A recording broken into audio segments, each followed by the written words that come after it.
We is a lot. We are live. We are Yay! live. Right. Yeah.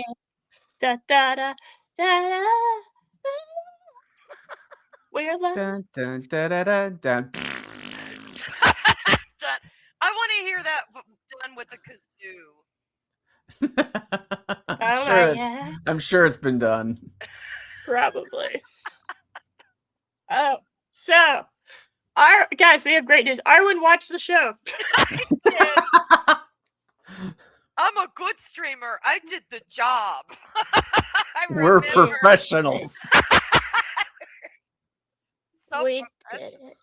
Yes, and I loved every fucking minute of it. Except I got one thing to say. All right, let's get the weird stuff out of the way. What is the fetish on the exposition of showing bodily fluids and functions? Okay, what thank the you. hell? I don't know. I think I saw everything this season except for I don't think we saw vag. that. No. All right. Okay, we got scared of the badge. We saw about pooping, 80%. peeing. We saw about 85%.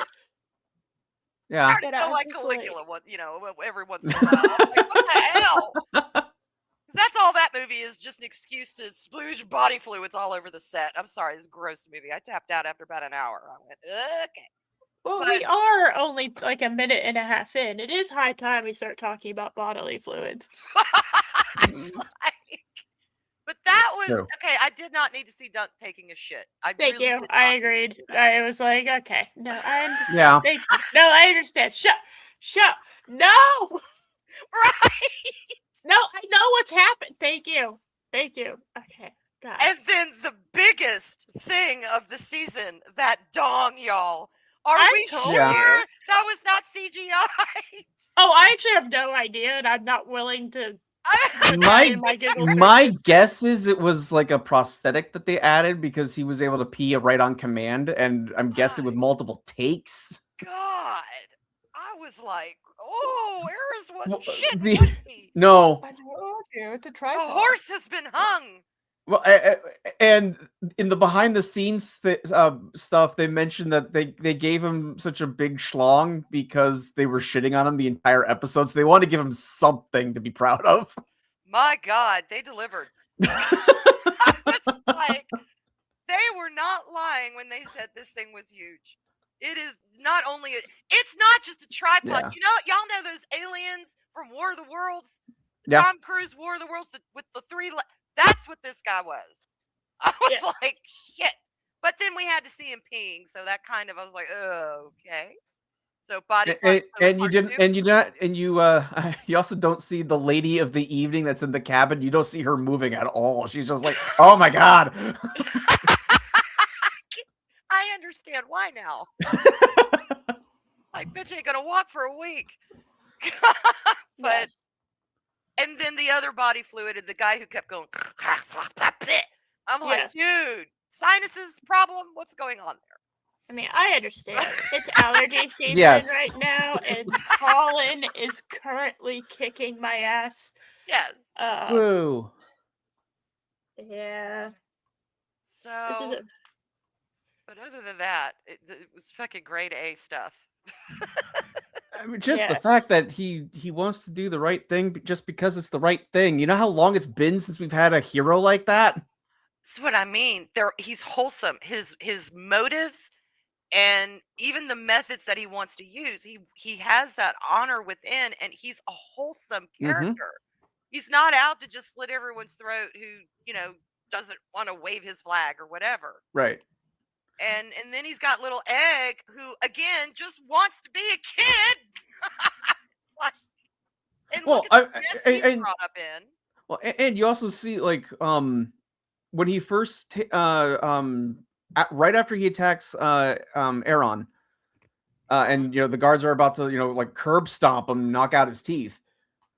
Egg runs in. First thing he does, no boy, get out of here. Yeah. No, I got this. He doesn't want Egg to see his friend getting damaged. He doesn't know that, he can just order them to stop. Right. Oh my God. It's one thing after another with them. And And I do. I love it. I finally love wholesome, decent, just, not gonna cut you characters.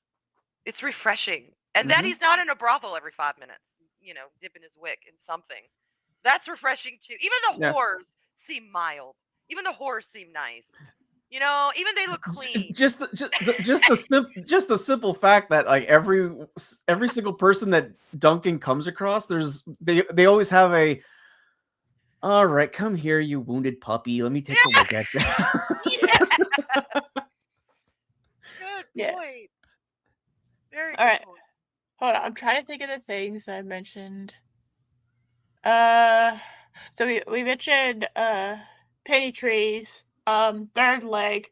We mentioned Third leg. let's see. Oh, I also mentioned do you know who my favorite character is, Arwen? Baratheon, right? Thank you. That Yeah. boy. Lionel is the best boy. I love it when he tells the doctor, he's just like, go on, fuck off with you. Fuck off with you. Just go. Just go. Like, I love you. What a He like starts getting up. He's like pressing down on Dunk's leg as he's standing up. yes. Just everything about him is perfect. I love him so much. He is so great. And like I said, I was like, you'll know when you see him. You'll know the second you see him. I knew him 1,000%. As great as he was, I do still think he's not quite big enough to be a Baratheon, but overall, he was great in the role. Good point. Yeah, a little bit more Bjornish would have kind of just smoothed everything over. But I see what you mean. But his personality, and I didn't realize the Baratheons were so gypsy-ish in their stock. Legit. That party, I was like, bring it on. Gypsies are partying here, y'all. All out. And it's one of the things I geek out on is the different houses, maybe the different ethnicities, the different regions, the different cultures. And I never quite got attack on the Baratheons in Game of Thrones. I mean, yeah, we saw who they were, but I didn't really know who they were. Right. This guy showed me more of who the Baratheons were as a people. Yes. And I thought that was cool.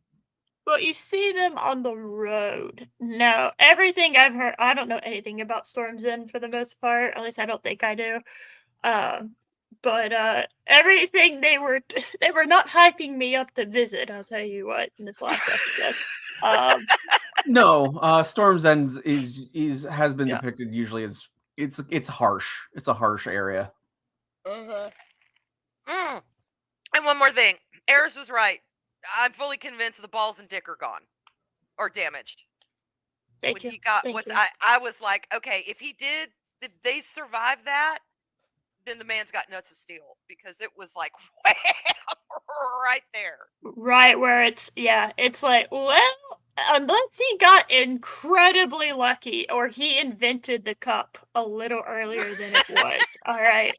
I feel like, because I'm looking at the family tree right now. Yeah, I know. He has a prince that was born 10 years later.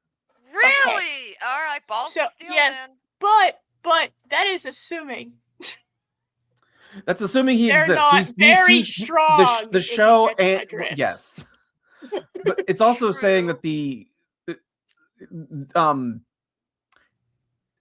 a show and a book are different mediums, so there are things that happen in the book that didn't quite make it into the show. Everyone's way older than they should be, but that's normal for like everything with Game of Thrones. Oh, in the show? In the show, well, Duncan's supposed to be 16, apparently. Yes. Oh my God! Yeah. Did that look like a 16-year-old? the young Duncan did. Yes. Right? Oh yeah, that's. But you don't get. But there's not that many 6'11", 16-year-olds out there. Yeah, and that's another thing y'all brought up. That the boy that they cast to play the young Duncan. Oh my God. That boy grew up to be that man. Yeah. Yes. Yeah. Fully buy it. So good. unlike a certain other fantasy show, maybe called Rings of Power, well, you couldn't. Elrond, an immortal, not aging elf, looks completely fucking different. That So, Elrond from Rings of Power actually just won one of the BAFTAs. That's what I heard. Not for anything Rings of Power related, but yeah, still. that's what I'm saying. It's like, no, I didn't even think that he won anything for Rings of Power. Like, don't even, that didn't even cross my mind. You didn't need to make that. Like, oh no, by the way, he didn't win anything for Rings of Power. It's like, no, I fully acknowledge he won nothing. I don't think these actors are bad. Okay. I just think, Yeah. they wanted to make a paycheck, and I can't necessarily blame them for No, that. I don't blame that. And it Exactly. is, I don't know, There we go. awful to have your name associated with that. Plus, I am happy for his sacrifice because keep Hugo Weaving away from that. Thank you. Yes. Protect just in him at all case. costs. Yes, just oh my god. And Fair. look, no shade to the actors on Rings of Power. I do not mean this in any bad way to them. They're all, I'm sure, very beautiful people. But in reality, it's like Rings of Power give all the elves. Like, we're gonna beat them down with an ugly stick before we cast them as elves. We're gonna make them as unattractive as possible. Not my elves, y'all. I want my elves tall and glowing and ethereal and just ungodly beautiful. I just That I want, can. yeah. Those are Make the my elves. elves hot again. Thank you. And And snooty and snobby. Let's Maha. go there. yes. Maha. All right. Anyway, all right. Let me pull up the episode and we can get started. La, la. So while you're doing that, Arwen, did you see? Were you able to? Did you figure out who Egg was before the reveal? I did. Actually, I did. I was When? watching him. It was okay. It was when I really started to hone in on who Egg was during the whole, if some people just call me dumb, and it was that scene because I actually rewound that a couple of times and I rewatched it, and it was when was it exactly? Shit, it was That was in during. episode 2. No, it wasn't that early on. It wasn't that early on that I actually honed in. It might have been 3 or 4. It was during the tournament. And I was watching him and I started to think about the all tournament his started in episode 2. I don't think it was that early though. Okay. I don't know, maybe it Well, was. because the reveal of who he is at the end of episode 3. Okay, well it was before that. I know that. It was during the tournament. Okay. One of the scenes, and I think he was watching. Is it when the Targaryen showed up and he buggered out? Might have been. It might have been because something happened. And I remember thinking, okay, kid ain't got no hair. Mm-hmm. And it's really funny that that's never been really brought up in detail. Why ain't he got no hair? What happened to your hair? What happened to your eye? It's kind of like, yeah, what's happening here? But no real, no discussion really truly went into that. And I was like, I'm wondering if he's a fucking Targaryen. And maybe that's why he's so invested in this. Did he run away? Is he a Targaryen? What is happening here? This kid is somebody. Because he was clearly well read. Yes. He was very intelligent, more than just your average, street urchin. Mm-hmm. And then he said, he was talking about his dad, and then his mom was gone, and they said, that he was an orphan. And I'm going, something's not adding up with this kid. He's too with it. He's too aware. He watches things. And then I'm like, well, he may not be a Targaryen, but that's my bet. And then it was revealed he was. I was like, I was right. Yes. But I didn't at the beginning. I didn't even think about it. It wasn't even. He was just some little street kid, But the more he revealed about himself, the more I'm like, something's up with this kid. Mm-hmm. And then, Targaryen. Okay, I got it. That's why he shaves his damn head. He doesn't want people to associate him with his freaking insane brother here. Which I did look into that. There are 4 of them. Yes. There are 4 brothers. Yes. And it's the brother that's older than right above Egg. That is the one who's the maester in Game of Thrones. At the Correct. Oh, yeah. I had to look. I had to like, how many brothers? Wait, which one is he? How's he related? Aemon. Yes. Yeah. So. Daron, Aeron, Aemon, then Dahlia, Aegon, and Rhea. Yay! Those Now, are Makar's children. who is the girl in the castle though? The princess. Who the fuck is she? Oh, She that's is fun you barely say mentioned. that. She is not mentioned. That is her name day tournament. Okay. He doesn't even get a name in the story. I think they referred to her as like Lady Emily or something like that. Who's she related to? The guy that's the tournament guy, game master, right? Yes, the Ashfields. Oh, she's his daughter. Oh, okay. Okay. Yes, it was her name day. It's a small backwater, small time family, but because the Targaryens no longer have dragons, they have to be more regal and appeal to the small folk. So they have to go to every little tournament and things like that, as just to show face. Oh, they have to go slumming. Okay. Yeah, they have to actually do their jobs because they don't have dragons anymore. How the awfulness of it all. Well, and we see like after Aeron kills the horse, you see the crowd is ready to attack him. Yeah, he was not a very. It's like the fear of the Targaryens is no longer there. Yeah. Yeah. Well, they were considered. It was like gods, right? They were kind of considered like little like deities, little minor deities, and then when you can slay dragons, what are gods? Now the king never showed up, did he? No. The king was never actually there, and so no, but he did send his hand. He sent his younger brother and their children. They were all there. The Hand Junior, one could say. Yes. Yeah, Hand Junior. Yeah. Who he gets a promotion by the end of the show. He does, doesn't he? I have mixed feelings on him. He goes from being the second in line to now the crown prince. Yep.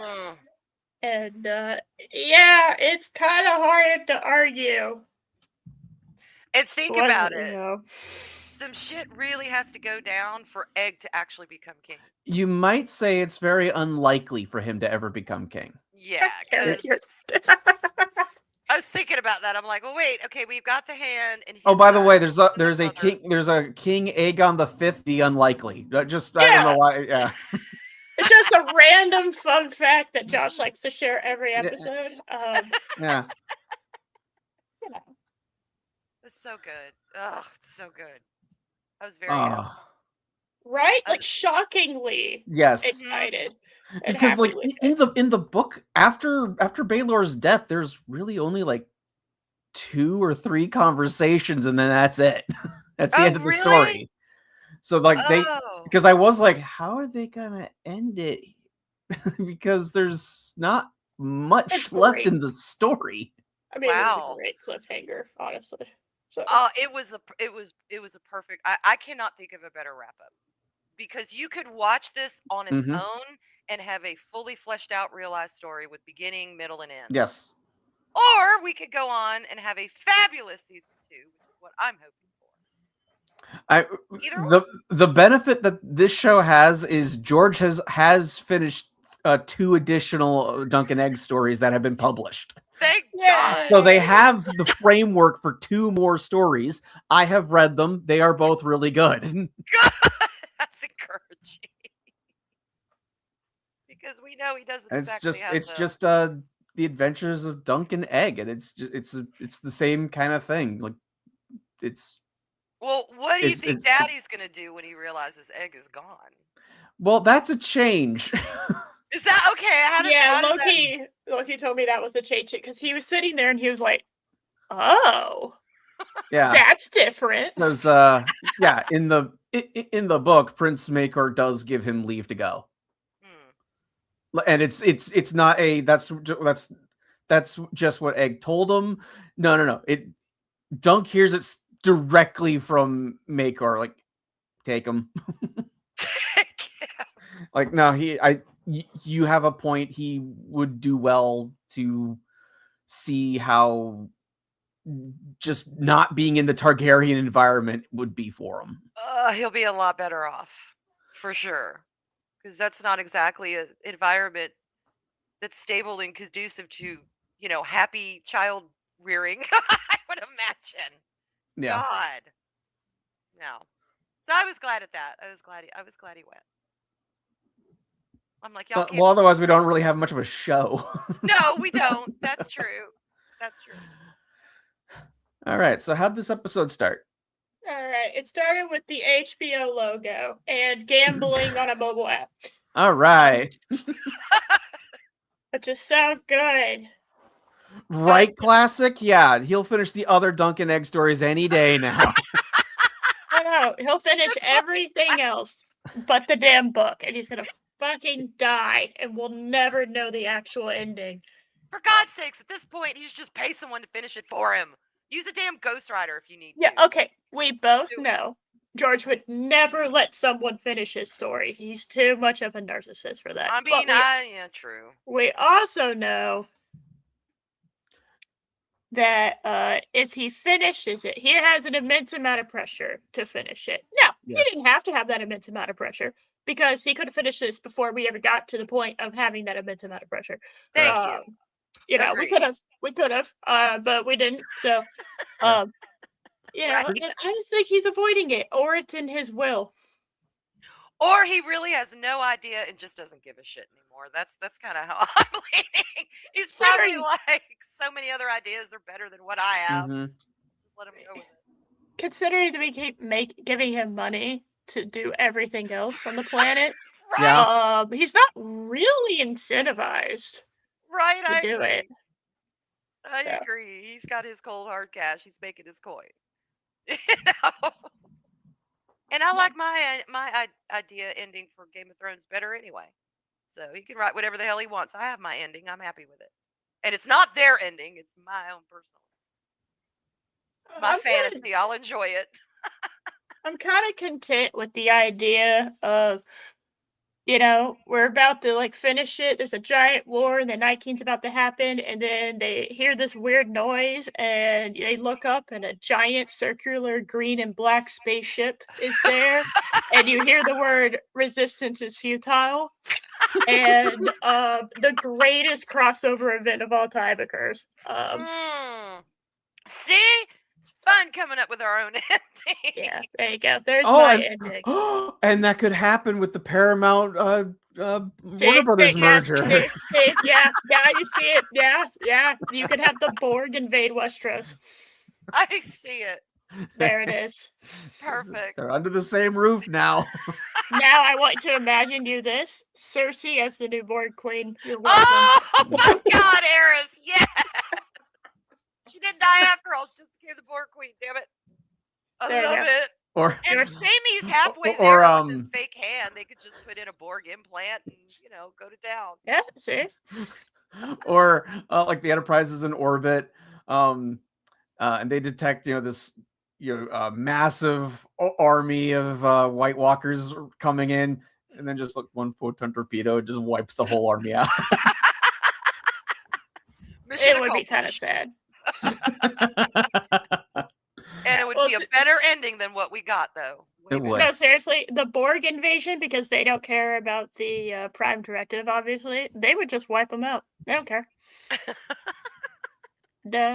Although Borg via Dragon would be fun.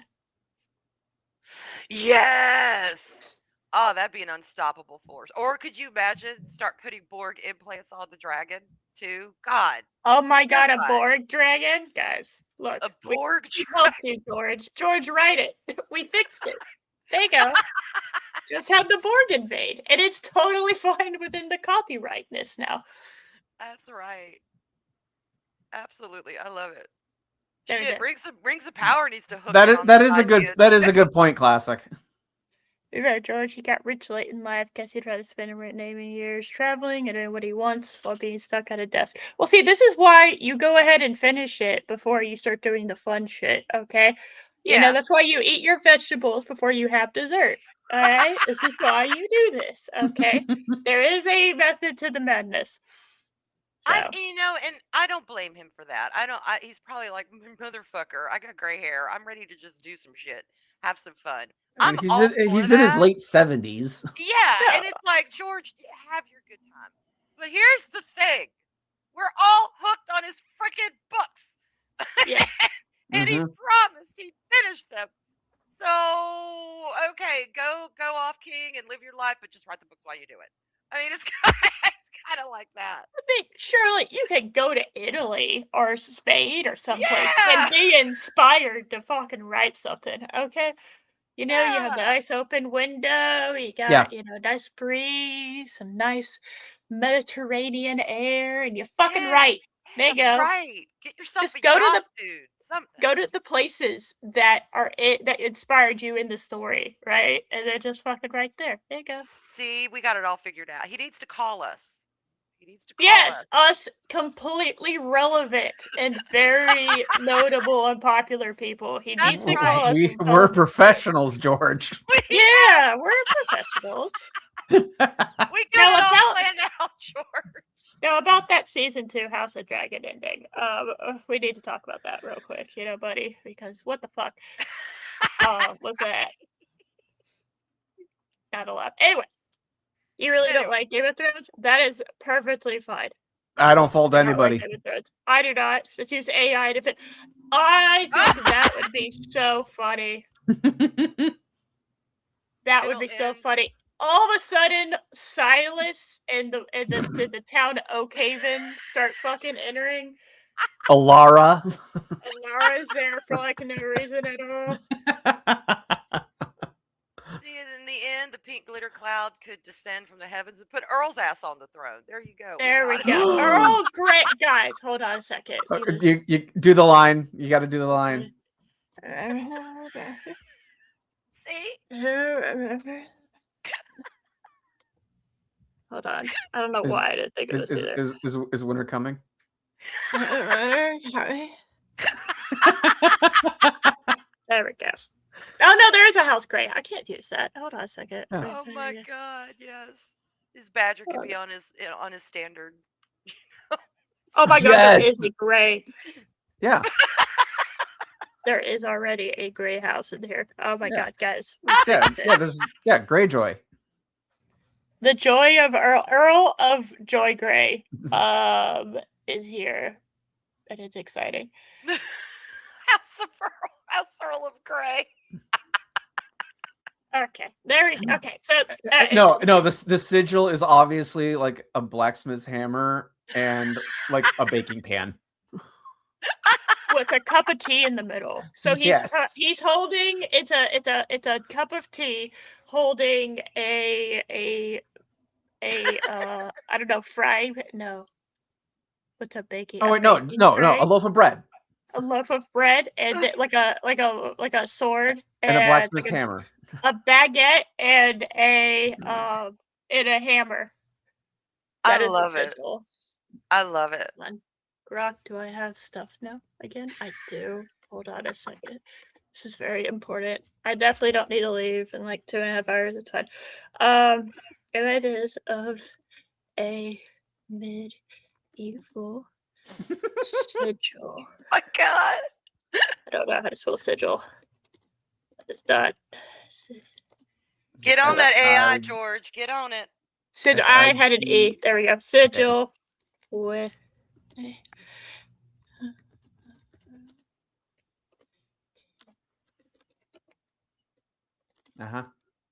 This is very important.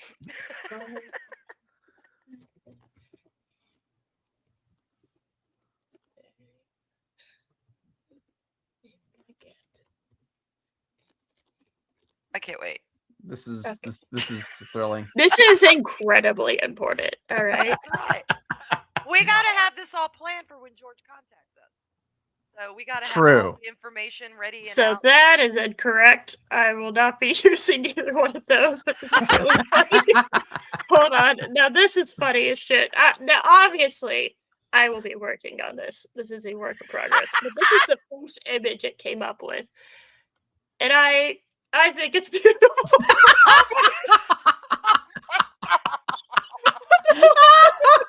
Yeah.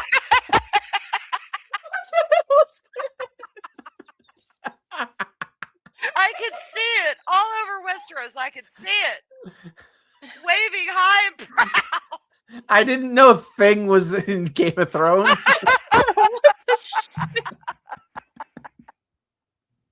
Oh my god. They made a cast of Earl's actual hand for that, y'all. That's how much. That's his actual hand. It's supposed to be 2D. Even the 2D one is God. silly. Hold on. That's so Look at good. this one.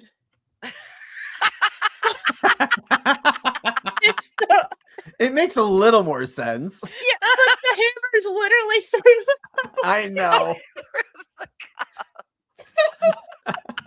I just love the idea. It's Oh my someone God. takes like a blacksmith's hammer and is using that as their stirrer. It just smashes right through the cup. Right? Oh my God. See, we are professionals. We are. Oh my god. I just want to do one more. Just we're gonna try one more. Regenerate. Oh my God, go And then ahead. we're gonna get back to I I'm said a dead. sigil. I'm dead. Like, okay, hold on. Hold on. I said a sigil. Okay. House. I'm trying to think. What's the Well, Earl is king makes as much sense as Bran, so why not? Game of Thrones house symbol? There we go. Let me try that. Let me try that real quick because those two were the funniest. Okay, so that's not what I asked for, but okay, sure. Okay. Well, you know what? That's wrong. I don't know how we got here. It's closer, but it's still not correct. What the fuck?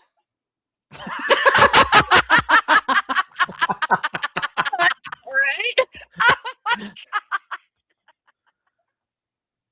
I love the paw. I mean, I love it. It's closer.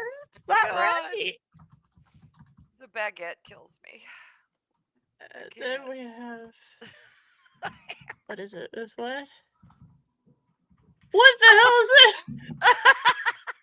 Why? Why is this the way that it is? Is it an Ouroboros trying to eat a baguette? Well, with a cup of coffee.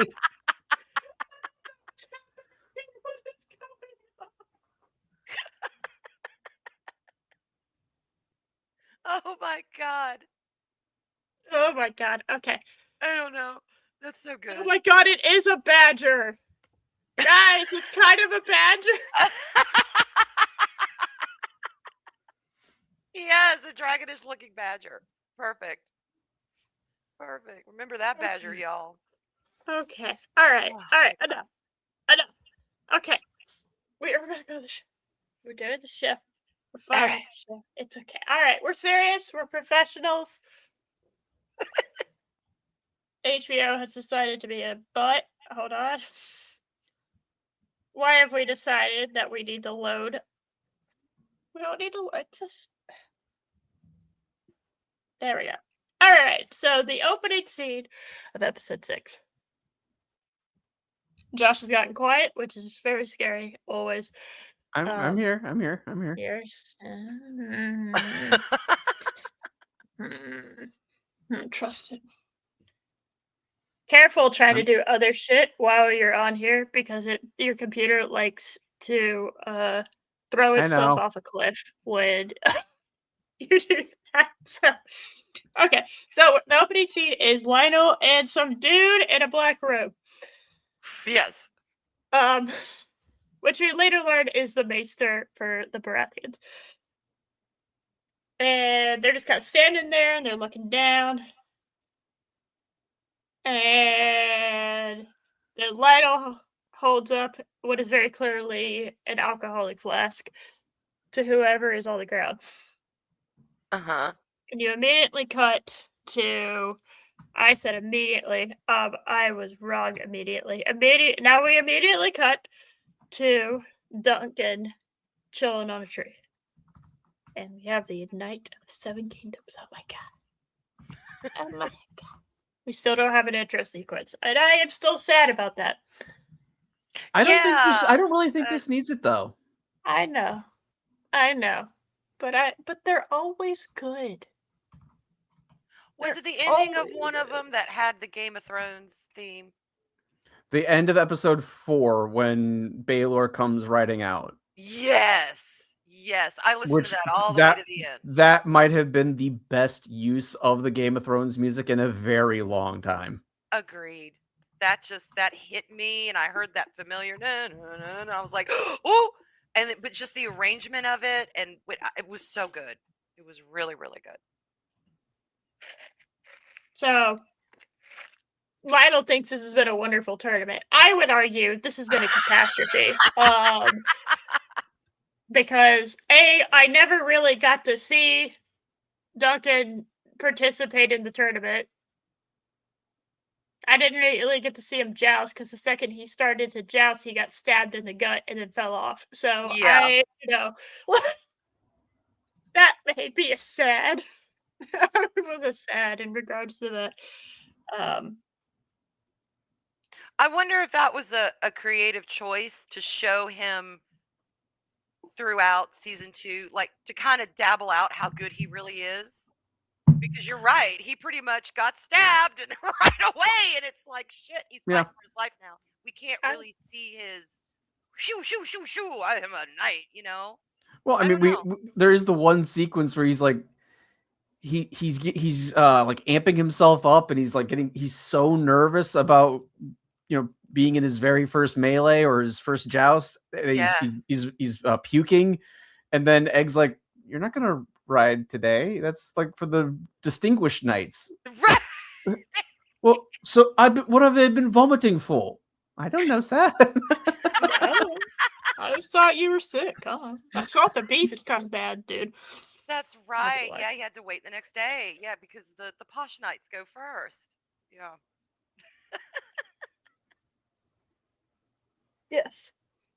Well, Lionel is trying to get Duncan to hang out with him so they can be bros. And I'm like, I feel like I love this now. I love this idea now.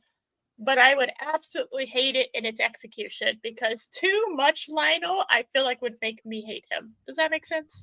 Yes. Yeah, it does. Like he is the friend that you could never be roommates with. I can see that. Yeah. I definitely get that vibe. Like, this is the greatest. This is a great guy. He is so fun, and he is like a brother to me. But I cannot live with him because how he lives is horrific, and I don't want to be a part of that. I don't want to do that. Pretty much. So I feel like too much Lionel would make me hate Lionel. He's one of those characters, and it is perfectly fine to have those characters, right? Because you gotta, he's a fan favorite, so you gotta walk that fine line of too much and too little. Yeah. And I would always err on too little. Always. Yeah. Edit. Especially when a character has such a huge personality, it's the less is more. You really see that in that conversation between him and Duncan about Baron. Is it Baron Targaryen who died? Baelor. Yes. Baelor. You really see that when basically Baratheon's like, and poor Dunk is like, hey, this guy saved my life. This guy fought for me, and Baratheon's like, basically, he's one of 1,000 others. You don't know what I've seen in this, and you could. I felt he participated in a melee where 3 of the competitors can't touch him. Right. He's like, what? And but then again, I kind of see Baratheon as a noble, as in that world. He has a different perspective from Dunk. But I feel like Dunk does. I'm kind of like, look, I get it, but the guy did die for me. The guy did do a noble thing. He didn't know me, and I'm kind of horrified at this. I get where he's coming from with that. And you're right. If he went off to the Baratheons, it would not end well. I agree No. completely. Duncan would eventually probably. I feel like Lionel would eventually get tired of Duncan being such a good Yes. do-getter. A do-gooder? Yeah. Fucking hell. Yeah, I agree. And they would clash, and that wouldn't be good. Let them remain friends from afar. Yeah. I've definitely had friends where it's like there is, you you hang out with them, you go on Yeah. like a Mhm. vacation together, and you hang out with them. You're like, "Woo, this is great," and then like you kind of you get to the end of vacation, you're like, "I don't want to see you for a week. Yeah. We They're can fun to restart the party friendship with, then." but yeah, you don't necessarily want them hanging out with you at a funeral because they might be inappropriate or weird or yeah, I get that. That's definitely breathy. But my God, I Yeah. love his stag crown. Oh, I was there for that. Right? I was Isn't so it there. great? Yes. It's so obvious. I never would have thought to do that, but it's so obvious. It's fantastic. So My, first time my, I my saw him, lord, well his, said, his you'll know when you my, see him. my lord, his wounds have festered. He's beyond my skill. Ah, get out of here. Yes. Fuck Yeah, you off, see, fuck off, fuck off. the He's maester is terrible. trying to help him. He's like, my lord. He so good." that is the guy not wanting to get sued for medical malpractice. Absolutely 1,000%. There was something very Jack Sparrowish about him too, in a way that I think is why I love him. Because the one scene in Pirates where it's like, whose side is he on? It's like, oh, you mean now? He had his own moral code, but then again, he was a good guy, but he also pirate.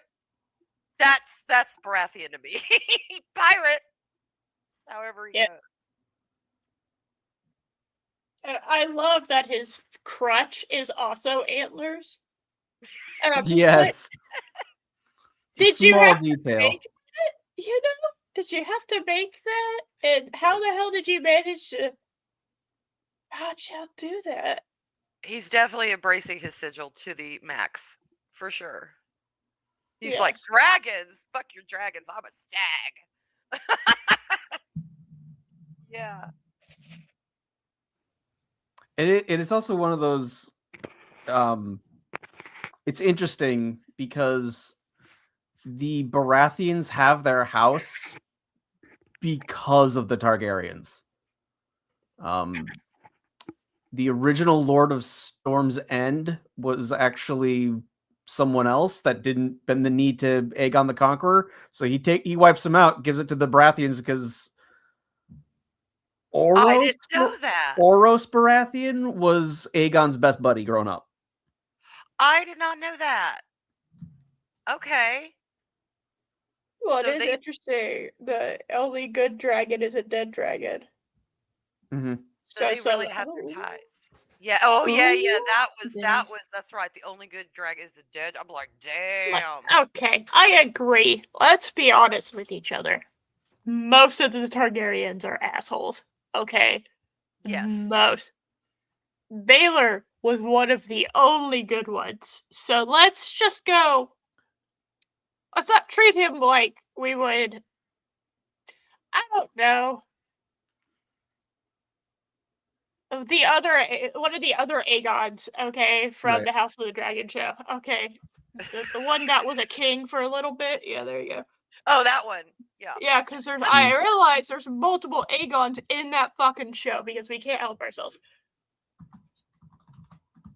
Okay, they had Targaryen blood, which was why Robert was chosen to rule after the Targs fell. Okay, see, I don't know a lot about the Well, Targs. I mean, him also being the one that led the charge for the rebellion also helped. Yeah, I feel like that does give him a little bit of an in there. A leg up. But yes, the Baratheons do have Targaryen ancestry. Way down the line. That is cool. See, they're more interesting to me now. The Baratheons were always, they were cool with the stag because, I love stags. But let's face it, Robert Baratheon was a pain in the ass. The very first one we really see on that, that first episode of Game of Thrones, it's like, okay, we see you, dude. But this show is wanting me to dig deeper into their background.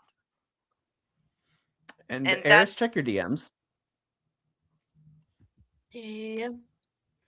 Damn. I don't get notifications for DMs anymore. Has anyone else noticed it? I get half and half. Sometimes I get notifications, sometimes I don't. How the hell did you do Frustrating. this? Yeah. Gemini. Okay. I haven't used Gemini yet, so. Okay, hold on. This is very important. It is. I give you the official House Gray sigil. Oh God, yes. Oh, oh my God! Yes! The brew is strong, y'all. The brew is strong. I like the little badger on top. I Yeah. did too. Oh God, that's perfect. And then you got the little hammer and anvil there. The bread and the tea. I love it. Oh, this is so cute. Looks like something that would be out of Redwall.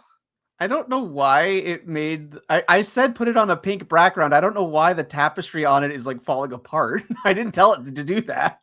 It gives it gravitas and age. Right, because House Gray will be around forever. Forever and ever. I love it. Look at the little flowers. Oh my God, yes. Well, I mean, obviously, because I'm assuming Arwen decorated this a little bit. The only thing missing is a wine stain on the fabric. Oh well. Well, It's not what do you green. think the fabric's made of? It's made of wine-stained fabric. Oh yeah, all right, we'll do that. I like that. That's okay. perfect. All right. That's All right. what color it is. That's why it's in tatters. Oh, y'all got to send this to me because I want to make it my desktop. I love it. All All right, send it to Arwen. Yep. Because you have the original. Fantastic. Yes, it gives it gravitas. True. So that's very, very important. Yes. Everything we do is very important. In fact, I'm going to keep this up while we talk about the rest of the show. Sure. Yeah. Mm-hmm. I worked so hard on this. It's not like I just gave an AI a quick little prompt. What are these fucking AI? Because I am a collage artist, so I take a whole bunch of shit and I put it together to create something new. That is literally what I am. But there are people out there that call themselves AI artists. Like they create art. Mm-hmm. Like their artistic talent is completely from AI. And I like, what is it called? Prompt creators or something like that. Yes. Because they're not really making art. They're just plugging something in with a prompt. Look, yeah. This is literally all I put for this. I'm pulling it up right now. Can you make a Game of Thrones style sigil? Give it a teacup, a badger, a blacksmith hammer, and a loaf of bread, all on a pink background. Make it say House Gray. So did it add the brew? I didn't even add the brew is strong. That was the AI doing it. Okay. So you said Gemini. I'm gonna have to see if I can use Gemini for something that might be happening next week. Call us, George. Call us. We got all the goods. Love it.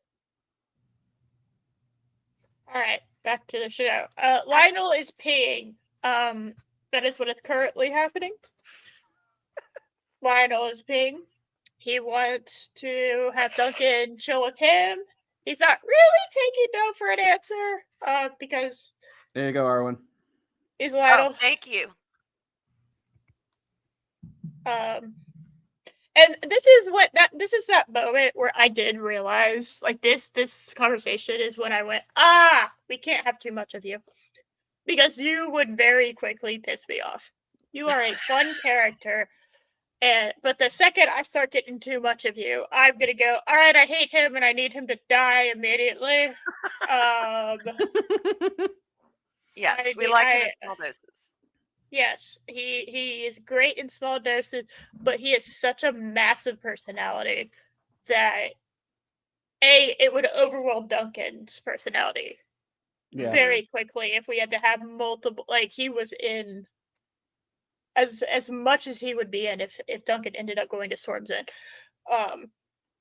And also, as we have said before, I feel like Lionel would get the uniqueness of Duncan would wear off with Lionel, and then Lionel would just find Duncan annoying and a hindrance to him having fun. Yes.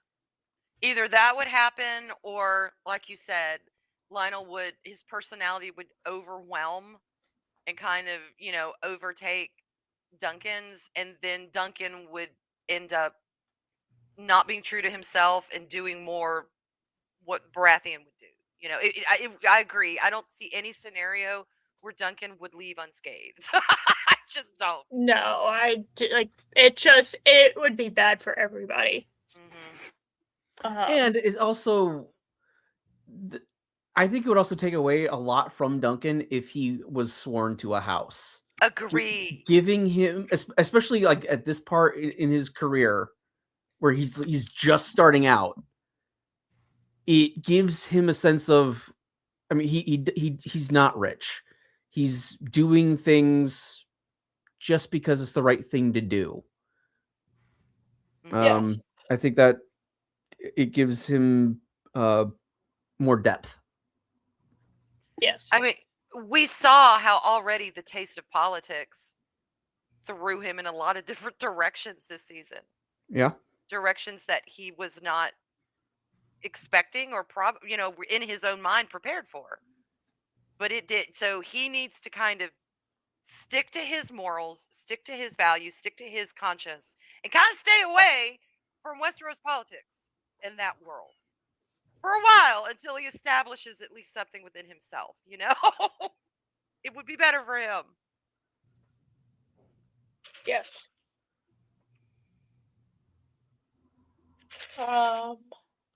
Let's see. You enjoying that drink, Arwen? I can hear the ice toss of you're trying to get to the bottom of the drink. I know that move. Ever since I got pregnant with, I think it was Jess. Might have been David. I don't know. Oh, holy shit. You just gave me a heart attack. I was like, you're pregnant. No! No! The shit, Arwen? I thought we were friends. This nursery is closed. Well, they're up there kicking, watching Netflix. No babies here. But ever since I got pregnant, so much for Spawn, huh? I started getting addicted to eating ice, crunching on ice. Oh, crunching on ice, so good. Yeah, and it's a legit thing now. So every now and then I have to eat ice, or I feel like I'm gonna go mad. Okay, so I apologize. No, you're fine. I was teasing you because I know what you're doing, because I also like crunching on ice, and it's either crushed ice or it's the little like Sonic ice. Those are the ice. I can't do the whole like thing, the whole cubes. No, these are crushed. Yep. Okay, all right. I'm sorry. Go ahead. No, you're fine. You're fine. It's just easier. I will say, just a fun little thing is Lionel calling the Apple people fucking Apple Boy. I appreciated that, considering I have been calling them the Apple people this whole the Fossaways. Because I can't remember that name. I'm just like, it's the fucking Apple people. And then hearing Lionel say the fucking Apple Boy, I was like, thank you. I appreciate this. I feel seen. That's right. Yeah. The Apple people. So, and Lionel's like, hey, he didn't risk anything. Who the fuck cares? And I'm like, well, he's, I don't know. I see both points of view, and I do find it interesting. Yeah. And, it was a good conversation because we knew Dunk was going to be like, what the fuck, dude? Yeah. But it was kind of shocking to hear him. So, only good dragon is good dragon. It just, as someone who's like, well, no, the man did step up. He did die for him. He did. But again, I do see both points too. Mm-hmm. Because you've got one in one world and one coming from a completely different one. It's a great conversation because we learn more about both characters and the world around them. Exactly. So, All right. We now are at a Targaryen funeral, which is infinitely less cool now that we don't have any dragons to set the thing on fire. Yeah, I agree. Did we get a lighter? Or did we get some flint and steel and just go, you know? Well, Did we get it? there's also just there's the slight joke of like, well, I'll see you at the roast, and then it cuts right Oh to my the funeral. god. How did I forget that? Because I was like, he said roast, and I was like, oh, when was the last time I had a good pot roast? You know, and I was just like, man, that sounds good. And then my eyes had kind of drifted off the screen, and my eyes cut back to the screen, and I see fucking Baylor clearly on fire, and I go, Mm, oh, That's that's what what he right, they meant. meant. okay, fair enough. He's not wrong though. It is a roast. It is. It is. You know, it's just not as cool as when you had dragons light the fire. So it's like, did we? Agreed. Now, obviously, they got like a little campfire and they got a torch and they put the fucking thing on it. But I just like the idea of some like squire with a flint and steel trying to start this thing and it's too windy and they can't Striking a match, it keeps going out. Like, damn it. yeah. Does anyone have a big lighter? I can't get this shit to light. That would be bad. Oh no, he has a matchbook and it keeps like breaking on him. Like, damn it. I hate when that happens. Yes. It's like, Yeah. And then they cut to the whatever, the little fucking priest kid. I don't know what his deal is. But I saw the symbol and I saw the green and the yellow and I had like Vietnam flashbacks to House of the Dragon and I went, no, no. I don't know who wins because I have red and black over here and I have green and yellow over here. And I don't know. I still don't know who wins. And Joffrey is not a source of reliable information. So I hope not. I just at have a this point, I sneaking don't know what. feeling it's but I hope not. I hope Joffrey is Yeah, not reliable. exactly. So they have the funeral. Oh, we see a Valarian. We're very excited that we see Valarians because I honestly wasn't 100% sure they were surviving Yeah. what happens in House of the Dragon because I don't remember them being in Game of Thrones. So I don't either. I really don't. Were they in Game of Thrones, Josh? or were they just not? With the Fossaways? The No, the Valerians. Valarians. Or were they kind of out at that point? I believe their line basically kind of entirely got merged with the Targaryens, if I remember Okay. correctly. As the Targaryens have always wanted, they wanted more people to incest. It's fine. Right. That is the way it should be. I mean, they were already cousins. I know, but it's even more Targaryen of them to want them to be closer than cousins. So cousins isn't incest enough for Targaryens. No, it's not. It's really not. It's like, oh, you're my first cousin. You're too far out of the line. I need a sibling. You're almost unrelated to me. We can't have that. Almost unrelated. So anyway, so we see them, and they're chill. You know, there's a bunch of people, and they're all white. And I can't. The one problem I have with Targaryen hair is I can never tell who's super old and who's just a Targaryen. You know, right? You know, just.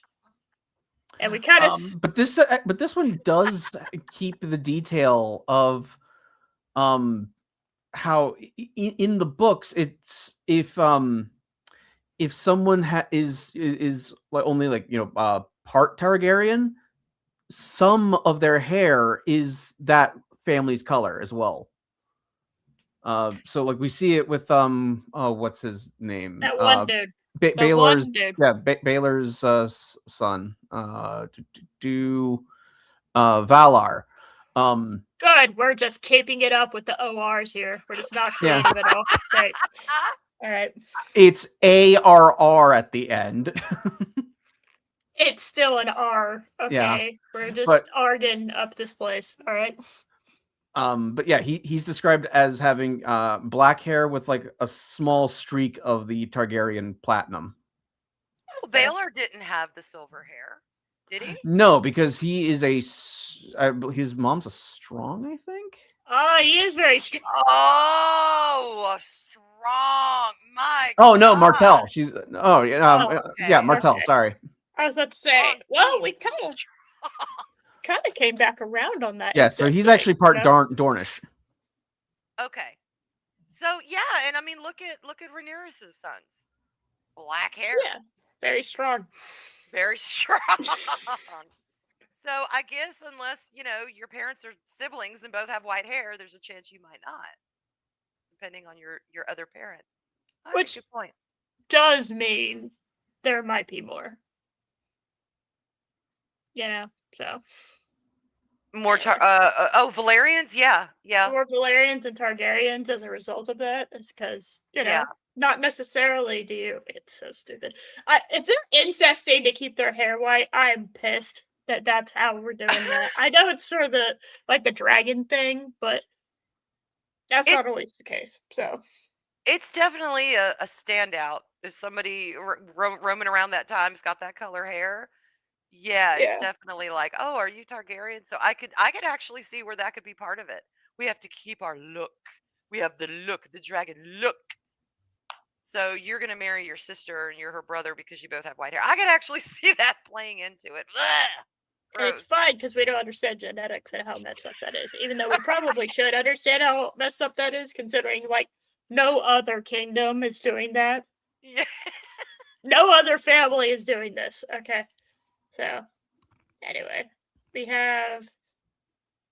Let's see. Oh, after the funeral and after a little chit chat with Baylor's son, Duncan is walking around the camp. It is awkward as shit because, well, you kind of indirectly killed the heir to the throne.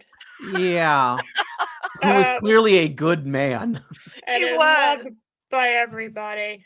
Not a good day. Yeah. But it's like, but you did it, but you did it. But at the same time, would you have done anything different, right? It's like, I don't know. And yeah, it's awkward. It's awkward as shit. So fucking Apple Boy pops up. That is his name now. I think he's a little confused on how biology works. I don't want to sound classist here. I'm not entirely sure what the education of the peasant class is, so we might. Even Duncan knew she was lying. He knew she was lying because he saw her working as a prostitute earlier in the season. This is one of the prostitutes that he saw and he talked to at the earlier in the season. Was she pregnant then? Is she pregnant now? I thought she was showing a little bit of belly. It's a medieval outfit. I don't know if you can tell with the amount of layers it happened, I couldn't tell. I just thought she found herself knocked up and targeted him and they did the deed and now he thinks it's his. That's my vibe. And you know what? She could do worse. I agree. They were kind of cute together. They were kind of cute together. I just went, you know what? I'm not even going to question it because I've seen so much worse shit happen on this show. Right. In this fandom, okay, I have seen so much worse shit. So you know what? Good for you, hon. I mean, at least Duncan didn't walk in on them, spread eagled with 5 other chicks in a brothel with showing you know what I'm saying? This was pretty chaste for them. They were kind of cute, and I admire it. I think we saw one pair of tits the entire season, which is reserved for Game of Thrones. We saw and one I don't dong. Even remember it. I don't even remember. I remember the dong, but yeah, I don't remember the. I don't remember the boobs. Do you wanna enlighten us a little bit more, Josh? Since we don't remember when that happened, than you do. When he follows one of the prostitutes into their tent asking for advice, and they were putting one of them in a death trap because there was some sort of kink or something that they were working on. Okay. Yeah, I didn't understand what the fuck was happening there. But you briefly see her tits. Yes, okay. You do. All right. Okay, you're right. I remember that. I think And I was so wigged out by the death thing that I don't think the boobs. yeah, I didn't even register there were boobs. Yeah, I was just like, what are we doing here? We're having a Nails on way her too eyes. casual. Yeah. And then she sat up and I was like, she's alive. Okay. is she related to Jon Snow? And the whole thing was just Okay. confusing. So yeah, I miss the boobs. Yeah, I didn't. it's all right. That's why we asked. Although it is very hard to forget Arlen. Oh, And his schlong trumps 1,000 boobs. I mean, it's just like you see that. That's all you can see. That's a phrase. That's a great phrase, actually. It's the truth, though. You see that, and nothing else matters for the whole series. It's like, damn. You see what I meant by every single woman better hope he is a shower, not a grower? My God. Because, yeah. Sir, I think you're fine. Okay. Anyway. He needs to be studied for science. It's like, shit. I would ask. I was like, did he have any kids? But we kind of feel like he probably did. So anyway, I mean, yeah, with that thing, how could he not? So Apple Boy has decided to kind of break away from his house. This is a little before we find out that he is hooking up with the prostitute. Yeah. Yeah, his wife. He has decided to go and like the Apple people are now the Reds and the Greens. I'm sure that will end very well because when houses split like that, it is always good. Hey, you know, you like Red Delicious, you like Granny Smiths. What's wrong with this? That's I like right. Golden Delicious, but that's just me. You know. Choices. Anyway, so that he's gonna go and make cider. Cool. That's great with his new wife. And like, definitely carrying his baby. I just loved how like every single line of their dialogue is just apple puns. There was something cute about that. Yeah. Hold on a second. Oh, I just registered how pregnant she is. I didn't dawn on me how pregnant she is until I saw her walk out of the tent. I went, oh. Yes. Yeah, that's what I meant. Yeah, it's like, oh. she's clearly pregnant. I was misremembering that. So, well, then how, if she's very pregnant, how's she? Because I don't think it was the same girl from earlier. It was 100%. I thought it was 100%. Too. Hold on. Nope. Now I gotta go back. Yeah. Episode 1. I gotta go back now. It's a riddle that needs solving. Companion podcast. I don't need that. Thank you very much. Well, to be fair, they had a lot of redheaded whores roaming around, so they might just kind of start looking alike at one point. Because both of them in the beginning that he encountered, both of them were redhead. I know the one had darker skin and had more of a vibrant red. But I really thought the first chick he was talking to, the second woman, was the same. Oh, it's my huzzy right here, my love. But maybe they were two different people. Because the dresses are pretty flowy. Yeah. I mean, they have to be so they can whip them off and whip them back on at a moment's notice.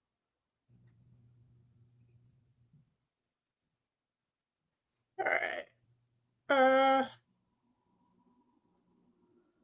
She looks very similar. Did she have a name? Or did either of them have a name? I could probably just Google this. I swear that's the same chick. Hold on a second. 9. Yeah, the casting should say. Yeah. What if it's just whore 1, whore 2? Laugh.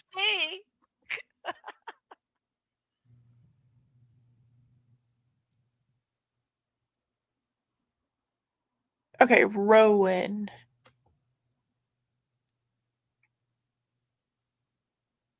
Rowan? Is that her name? That looks like her. And that's really funny if her name is Rowan, because if her name's Rowan, that her actual name is Rowan.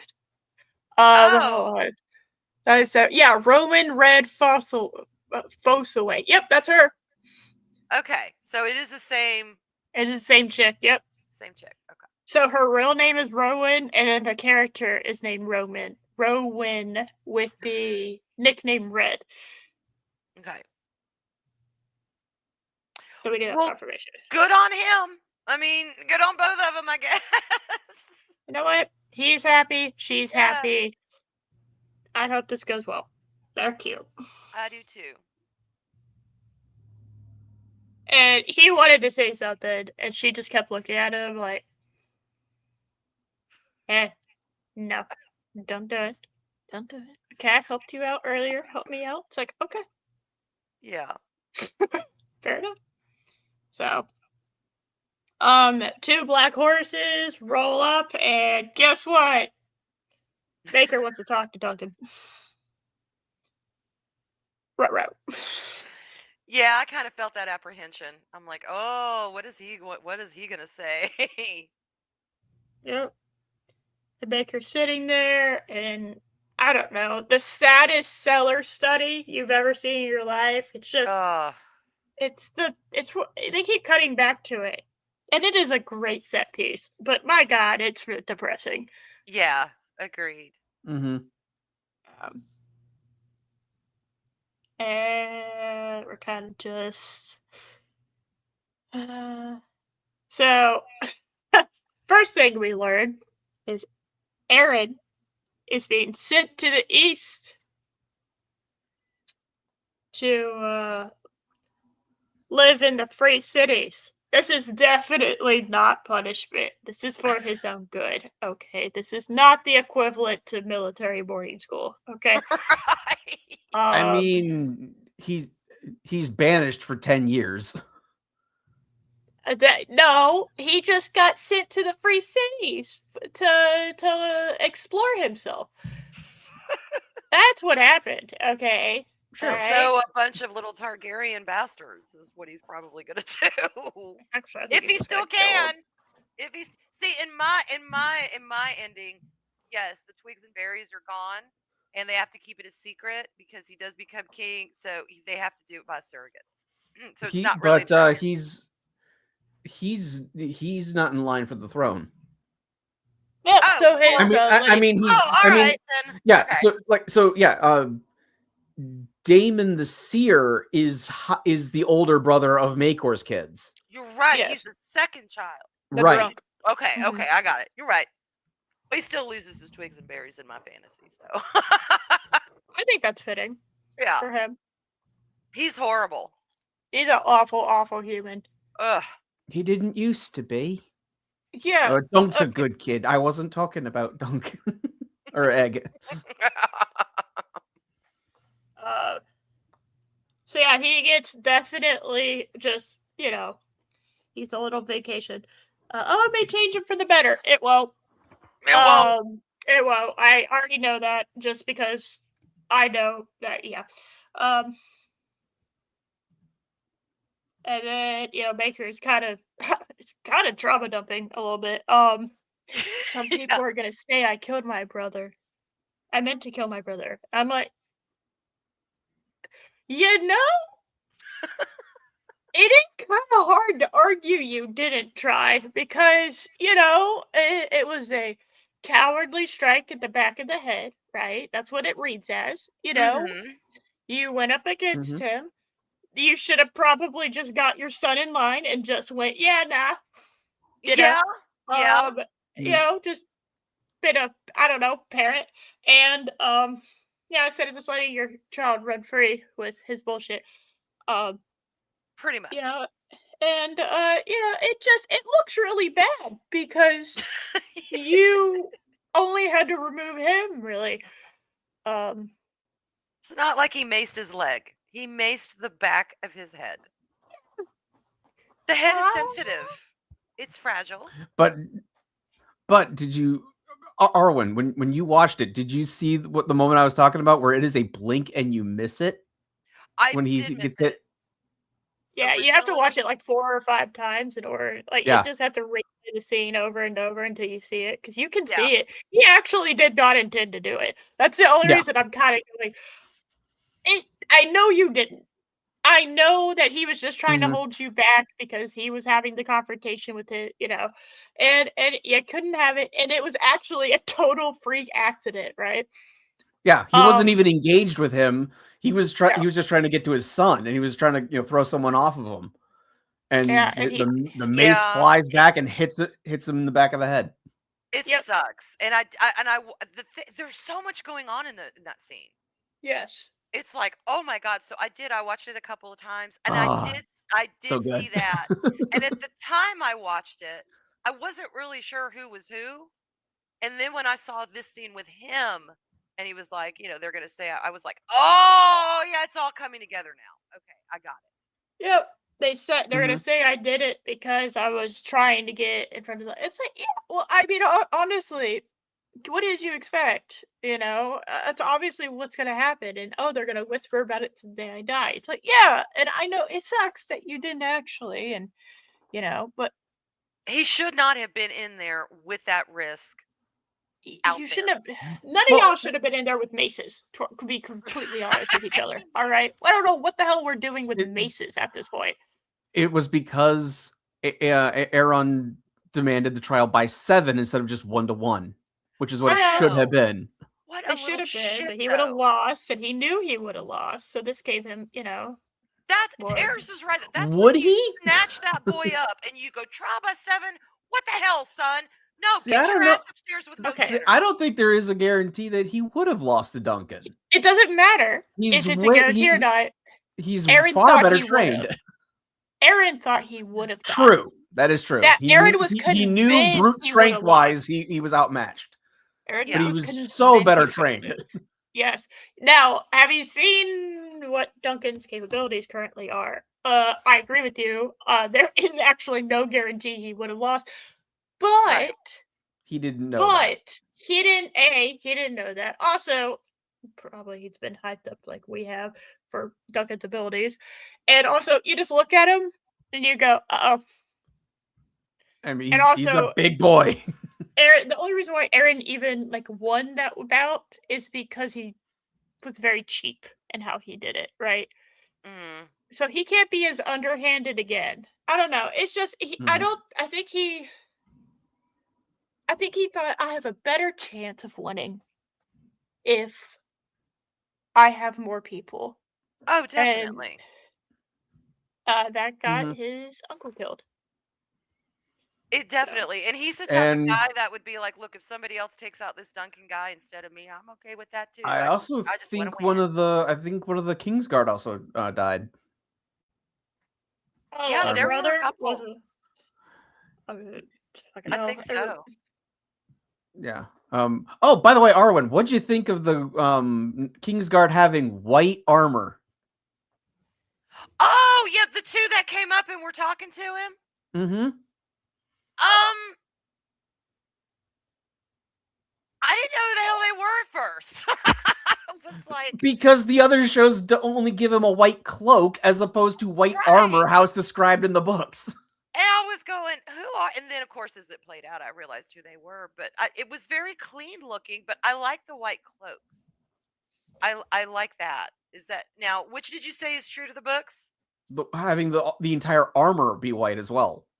Not That's true just to the books too. not just the white cloak. The armor is also white. That's how the All of books it. describe the Kingsguard. Well, then why didn't Game of Thrones do that? I don't I don't know. know. That's confusing because now, because I was sitting there going, who are these guys? Are they just, are they with the palace? Are they with, Yeah. who are they? It didn't It, strike me it is that supposed they to were. be you are one of the best knights in the entire realm because you are protecting the royal family. Your armor stands out. Then they should have done that in Game of Thrones. They Because should have. It looked so confuses cool. Yeah, it confuses people. But I didn't know who the hell they were at first. Yeah, But it took yeah, them they 3 should shows have before they done got that. the armor right. Yeah, they should have done it because they did look sharp. They didn't look like what I'm used to seeing. But again, that's on D&D to have done that right, and they did a disservice by not, because it just confused people. like me. Oh yeah, I didn't know who they were either. I was just like, who the hell are these guys? It's like, oh, and then I found out who You're it was. Kingsguard. I get it. Yeah, definitely. All right. So let's see. Duncan has sometimes Duncan has a pair of steel balls, okay, and he goes, well, you did swing the vase, my lord. Well, yeah, he's right. Shit, Yeah. I'd be scared too if I was hauled in there and some guy was saying they're gonna say I did it and is looking at me, and my thought would be, "Are you gonna pin this on me? No, Yeah. you were the one who actually swung it. I mean, Well, fret not. loved it. Fret not. Maker. He doesn't need to pin it on anybody because Duncan immediately says, "Well, I'm the one who did it because he fought for me," and I'm just like, I kind of think honestly it's Aaron's fault for being such a pussy. Yes, That is my personal headcanon on this. he started that whole damn mess with his fight of 7. I am dragon. I A am dragon. dragon. I identify as a dragon. My pronouns are fire and blood. Thank you. When he rolled up in there, it was like watching. Oh, I can't remember his name. Who the hell is Daenerys' brother? The one that got the Who gold. the hell cares? Golden Crown. Man. Viserys. I don't. Golden Viserys, Golden Crown Man. That's who he That is reminds. Same rude. kind of smug Viserys energy. Who I will say, if you pick up the Audible book for Night of the Seven Kingdoms, Henry Lloyd, who played Viserys in that, does the reading for it, and he's really good. I believe it. I believe it. It's that same kind of character, that one you just love to hate because they're just so bad. I mean, the very first time we see him, like, get off the horse, and he's like, "Boy, tend to my horse." He just has a face you want to punch. Yes. Yes. Yes. I'm dragon. Oh, fuck off. Very Viserys energy. Yes. So yeah, it's his fault for being such a little turd. So anyway, Baker starts going, oh well, anytime anything goes bad, they're gonna say Baylor wouldn't have let this happen. Which I'm gonna be honest, probably he wouldn't have. Agreed. Just based on what I saw with this character, I don't think it. Yeah, they have a point. And Baker's just upset. I can't blame because when we see Prince Valar as well, like, we see he's really unjustly, he's angry at Dunk, and it's justifiable. He's mourning the loss of his father. Yes. He was a great dad. Yeah. And it's not like they have always a smooth transition when it comes to heirs. He is the Targaryen household, so at that age, I imagine he's old enough to understand all the political intrigue behind that kind of bullshit. So not only lose his dad, now he's thrust into. Now he's the heir. Right, he's the heir, and he's exactly. like, oh my God. It's like, I thought I had more time. So he's unhappy, and that, like you said, completely understandable. Yep. Yeah, I don't blame him for being short with Duncan. I don't either. No. I don't either. I thought he was actually very mature about it, the way they all things considered, yeah. God.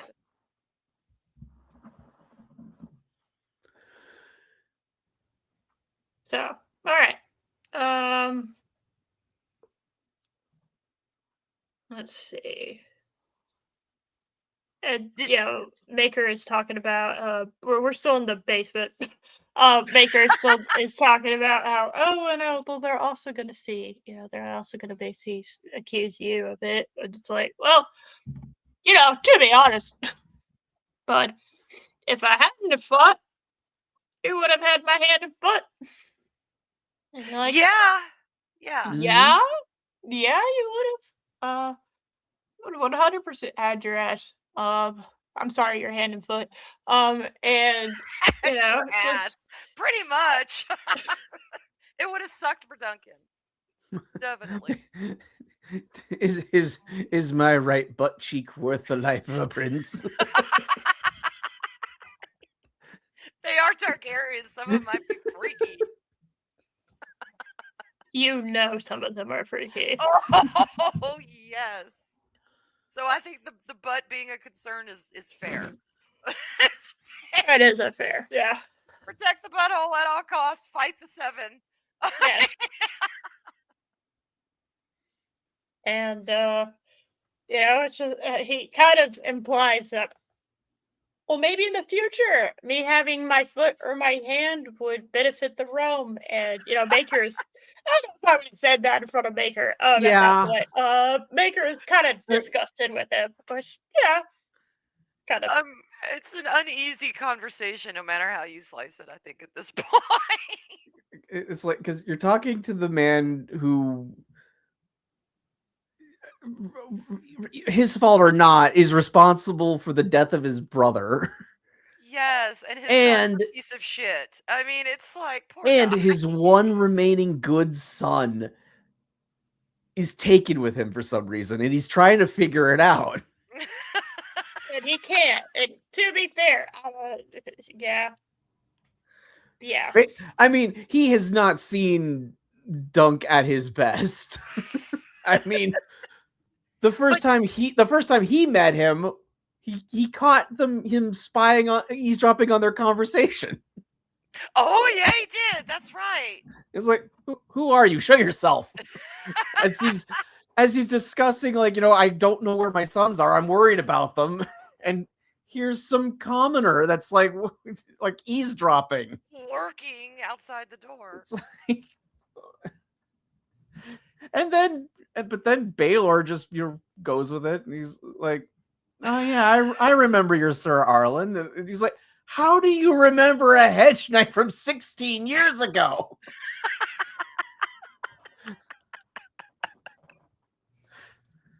I mean, which is fair. It is. I don't remember what I had for breakfast. Okay, it's a legit fair question. But one thing that really struck me about the scene, and it kind of made me think of every scene involving Duncan and somebody that's not of the peasantry, somebody that has standing, has status, is a mover and shaker in that noble royal world, is they're all freaking honest with him. I mean, like Eris had mentioned, Malcor started to kind of trauma dump. They all are very open and honest with him. My God, when Makor, I'm sorry, but like when Makor tells him, like, he's my last son, like, I felt that. Yes, he's basically saying, is the one son that's good and not a piece of shit. I need to get him out of here so he won't become a piece of shit. I'm worried about that as a father. One, you actually see a little bit of that fragility of him as an adult, and this one innocent child, not so innocent, but you know what I mean. This one child that's seen shit, he wants to preserve, and all of them seem to see that in Duncan. They see someone that may not be noble, of the nobility, may not be gentry, may not really know a lot of the world, maybe kind of naive, but he's honest. He's decent and he's honest. And every one of them sees that aspect of him, and they just are like, blah, blah, blah. It's like they feel it. And it makes sense why Malcor wants to, take Egg, or actually, come stay with. But you said in the book, he tells them to go. Yes. He sends him with him. So take Egg, because he doesn't want him to turn out like his own sons or like himself. And I see that interaction with Duncan, and that really showed me more who Duncan was, as well than just who they were as characters, the way they talked to him and responded to him. And you also see, like, when he mentions, like, he's my last son, there is the, like, I don't want to screw him up like the others. He's my last chance to have a good one. Yes. And so he's like you can see he's warring with himself, Yes. Do I send him with the total stranger, which would be admitting I'm a complete failure as a father, or do I go all in on raising Duncan or raising Egg? Yeah. Like you can see that part of him warring with himself. And we haven't come to it, but there is a scene that tells all in that regard. Yeah. Which I have a lot to say about that scene. We'll get to it. Mm-hmm. Yes. So, all right. So, okay, yeah, Egg wants to be, Egg Oh, wants that's to right. be Egg was Squire. eavesdropping the whole time too. Yeah, so Egg was eavesdropping the whole time, and Egg wants to be a squire. And Yeah. apparently, Egg is being very stubborn about this. And just for the record, Becky was like, when Becky saw Egg with the beret, she was like, "Oh, he's so cute." Oh my god, I thought the same thing. I was like, oh my god, cutie. He's adorable. Oh my god, the casting of this kid was chef's kiss. Absolutely. Oh. And if you So see good. him like in like the behind the scenes interviews, he's like, you know, everyone else, they're like sitting back in the chair and they're like, so I was talking with the director and they were giving me this direction for, you know, what they want Baylor to do and or how they want Aaron to play this scene and stuff like that. And like I thought, you know, they're just being like normal, traditional, boring actors. Egg's interviews, he is sitting like right at the edge of the chair and he's like all excited and getting animated when he's talking about so Egg really wants to be a squire and he's like practicing and trying to figure out what he can do. God, He's like, I need to see these. they're at the end of the episodes. They're great. Okay. I definitely, yeah, I need to see these. Damn. Because he is so good. And it's good to hear him excited about it. That's refreshing to hear an actor, even at age, what is he, 10? 11. He's 11. 11. Even at age 11, it's nice to hear an actor be excited to just talk about the project. Well, because he's a not kid. what- He's just yes, they should he's- learn from him. Adults should learn from him. I mean, kids are playing pretend anyway. He's just doing it at a higher level. Yes. My God. So good. And I'm picky about kids in shows. I am, because sometimes if they're just too damn cute, or remember, I think it was in the 80s and 90s, they would roll them out for the cute factor and they'd be so smug and smart. I just wanted to smack them all. I'm like, oh. Well, in the 70s and 80s, whenever a kid was added to his show, that's when you knew the show was dying. Yes, Brady Bunch Oliver jumped the shark, anyone? Hello? He's even made a career off of that. I jumped the shark for the Bradys. So, no shade, but it happens. Anyway, I'm sorry. Back to the episode. Right. Oh, no, you're fine. I'm trying to figure out what I'm going to eat tonight. And I got very distracted by food. Anyway, so, all right. So Egg wants to be the squire, basically, right? Okay. So, and Duncan is, as he likes to say, I'm done with princes. Because I think Dunk is realizing, he finally got to experience what being a knight in combat is like. Yes. And he had his ass handed to him. Yeah, it was pretty embarrassing. And, so I think there is a part of him that's like, maybe this isn't for me, and I don't want to put the kid through this. But look at it too, and I'm sure he's not thinking this way, but you know, he got 2 invites to the ball within a span of about 15 minutes. He was asked to join the Baratheons, be a house knight there, protector, whatever. And he's asked by the man who accidentally maced his king-to-be brother over Duncan, asked to join that house as a squire. And he'd also complete his training. So it's like, as far as the job aspect goes, yes, win, Duncan. Yeah, I mean, before this whole thing, if Dunk was given the chance to be a knight for House Targaryen, he would have accepted that in a heartbeat. Oh my God. Oh, the royal house. Yeah. The royal house of 7 or 9 kingdoms, as we discovered. Yes. Yes. I liked that I joke. loved it. I loved it. I loved it. I That loved was that so scene. cute. That scene was so good. But anyway, yes. So again, as far as his profession goes, fucking hell, dude, you're a nobody. You just got to join, 2 major houses, one being the royal, one of the land. But Mhm. look at all the suckfest surrounding these invites. So of course he's like, I'm done with y'all. No, I get it. Yeah, career wise, nah, dude. But morality wise, look at Mhm. what he'd been through. And when did all this take place? In a 24? They were there for a week. The tourney was supposed to be there for a week, I think. I think it was a 7-day tournament, and this happened on I believe day 4. There we go. So it didn't even complete the entire tourney because of things. So literally, yes. and the girl's like, I don't blame you for ruining my Right, and then party. we got women, random princesses coming at him. You ruined my name day, but I don't blame you. And it's like, okay, do you have a name? What's going on? She is barely mentioned in the story. She doesn't even have a name in the book. It's just Dead. Lord Ashford's daughter's name day, and that's it. That's it. And Duncan fucks it up. She's not important. He might not remember Oh my her, but God. she will remember him forever. The peasant hedge knight from wherever. So a lot has Right. happened to this man. And he finds himself in this predicament. But I love him because he stands true to himself. Like, no, Mhm. I've had enough of y'all. And the hurt in Egg's eyes at that.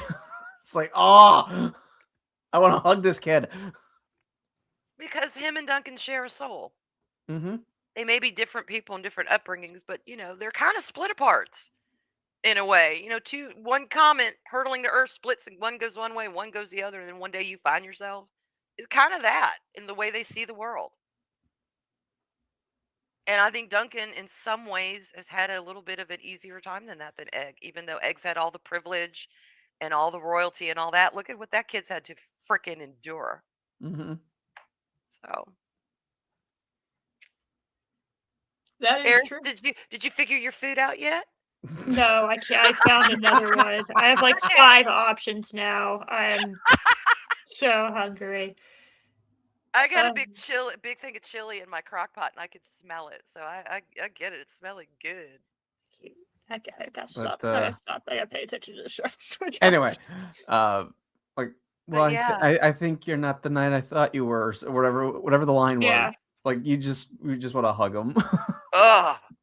You do. I feel bad. I do. I feel bad for him, but I understand Duncan's point of view. Yeah. Yeah. I probably feel the same way. I can't blame him for it. No. Well, and if he turned down Baratheon, who at least I agree, a lot could be too much.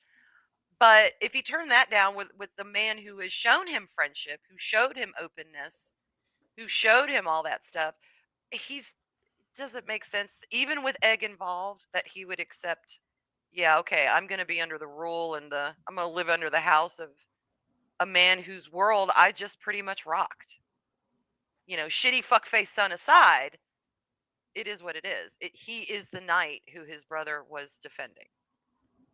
And now his brother's dead because of an accidental mace to the back of the head. Not a good scene for anyone, really, to feel comfortable with. And even though, even though it was accidental, he knows he will be labeled a kinslayer.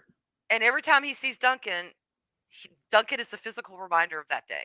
Yep. Even if Duncan is not actually responsible, it's his son. What his son was by starting all this shit. Still, it's a physical for reminder destroying the greatest puppet show ever.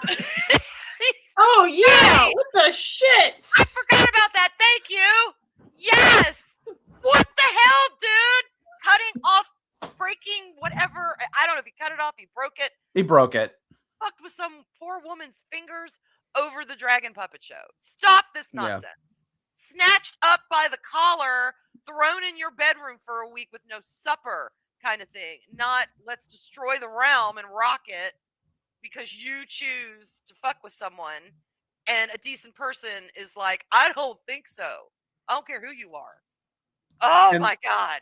well, and that's why Baylor was put in such a difficult position, because Yeah. if Egg obviously knew that they were there. If he had gone to his uncle, he could have just put a stop to it immediately.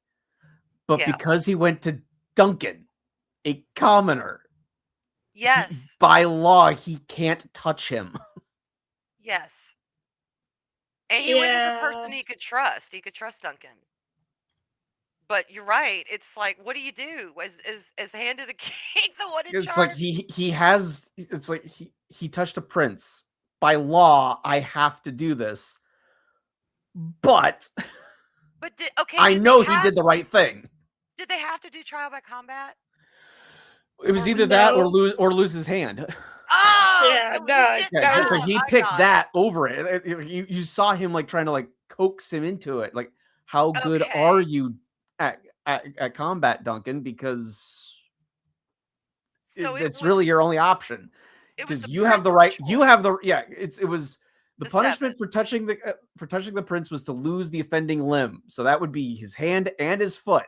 Ugh, okay. But he was like, okay, well, your only option would be a trial by combat. Got it. But then he threw in the curveball of I want a trial by 7 then. Okay. Yeah. All right. It's all. I was thinking the hand and the foot was a potential punishment. I didn't realize. No, it's either this or this. Okay. Yes. I got you. But fuckface over there was the one. Let's do 7. I feel like 7 today. He could have just left it 1-on-1. He could have. Yep. But he just okay. So yeah, again, it's like getting bit by an ant and then sticking your whole damn hand in the ant pile, expecting it to work out. It just no. Somebody was going to get hurt. It's inevitable because they were going all out. They weren't pulling their punches. That is true. I mean, that mace wasn't made of freaking Nerf. It was real.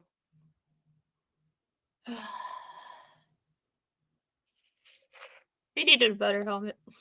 Oh, that actually reminds me that apparently the armor that Baylor was wearing was his son's armor. Yes. Yes, because it didn't fit because he wasn't anticipating participating in the tournament. Okay, yeah, you're right. It was his son's, and I remember thinking, why didn't he bring his own? Well, like you said, because he wasn't expecting to need it. He was just he was there just to attend the tournament, to be the the hand of the king, showing up to this small tournament. It was we care about the people. That's why he was there. It was an official function for him. He wasn't anticipating competing. And then those white-haired Targaryens just spreading sunshine wherever they go. Right. Can we? This is why we can't have nice things, because we're inbred, and some of y'all have white hair. This is why we cannot do nice things for the people. Y'all come out here with your bullshit. Because yes, I'm sorry, fuckface should have never been in that tent messing with that girl and her puppets. So he did start all of this. And at the same time, though, if he hadn't, I do want to know, like, how much money is that puppet show bringing in, if that's the kind of productions they can do. So much money, infinite money. That was some good damn puppetry. They really were. I agree with that. That dragon puppet was amazing. It's like, can we just have little clips on YouTube, little like a sideshow of just the puppets, just the puppet shows that are playing in this world? I'd watch it. In the book, is simply described as just like regular hand puppets. So it's like, oh, that's not what we're getting in the show. They had stilts and effects, and my God, they were good. They had fire effects. They had blood effects. Like, this is an amazing puppet show. Yeah. I'm serious. So see, George, call us because we have an idea for a spinoff. 5-minute episodes just of the puppet shows that we missed. Yeah, it's just the puppets. Yeah, just the puppets. I would so watch it. Anyway, what happens next? Anyway, so we cut to the scene of Arlen talking. So we're in a flashback, guys. Oh my god. He was a cool dude. He was cool. He was Yeah. ornery, but he was cool. Oh, is this where he's at the tree? Yes. Okay. So we're at the tree. He's talking about how they used to, whenever they were asked to ride out into battle, how they used to stick basically like a penny into this tree. And if you came back, you got to keep the penny. Mm-hmm. Mm-hmm. And then you think he fucking dies. And you go, what? Rude? And then he finishes the story. So. Well, he also there's also the line where he mentions oh, what was it? You couldn't find any space. You haven't had. No. This isn't the same. This is the same scene though, where Duncan's asking him like, "Why didn't you ever knight me?" Confirming the long-held theory that Duncan wasn't actually properly knighted. And this is the moment I realized that I thought everyone was aware that he wasn't knighted because it was very clear he wasn't knighted, and I went, oh. I thought the show already confirmed that. I guess I accidentally. Anyway, moving on. No, it is in the book. It actually leans a little more towards that he was knighted because he does have like, oh yeah, he knighted me. There's not as much like stepping around the issue. See, I didn't think he was, only because I didn't understand the full knighting procedure. I thought, like, if you go to be knighted in this world, you have to be knighted, and it has to be witnessed by the Like a leader septum or of something that like land. that. Yeah. It has to be witnessed by somebody in authority to say, yes, even though it's a lowly hedge knight, this person was indeed knighted on this day at this time by blah, blah, blah. But I do think overall though, I do think it makes Duncan a better character that he's choosing to do this. I agree. 1,000% I agree. This is his desire. This is his goal. This is his drive. He doesn't have to have been physically knighted to take those things seriously. Yeah, I agree with you. And a good knight always finishes the story. I couldn't help but laugh, thinking, well, I guess George isn't a knight. Yeah. Oh my God, I didn't make that correlation. Yes, 1,000%. Yes. Absolutely. George, I will laugh endlessly if you've had them finish this whole time. It's a little self-defacing humor that he put in there.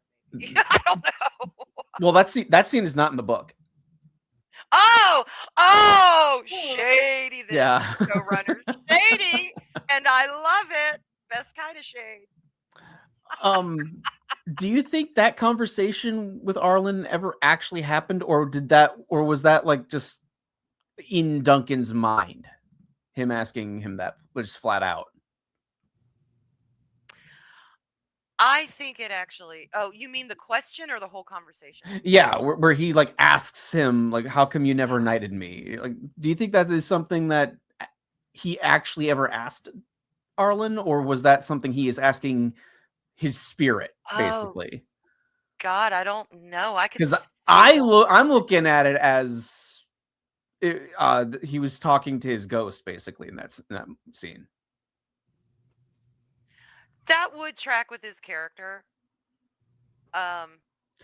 I could also have them see, have them having that, like maybe they haven't had very many intimate moments in that regard where they really talk as heart to heart. But He's I would too busy imagine singing in Dothraki.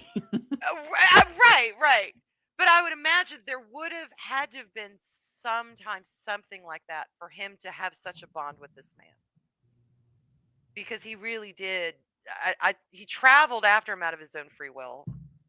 If Arlen had been a total piece of crap, Duncan wouldn't have the values that he does. Right.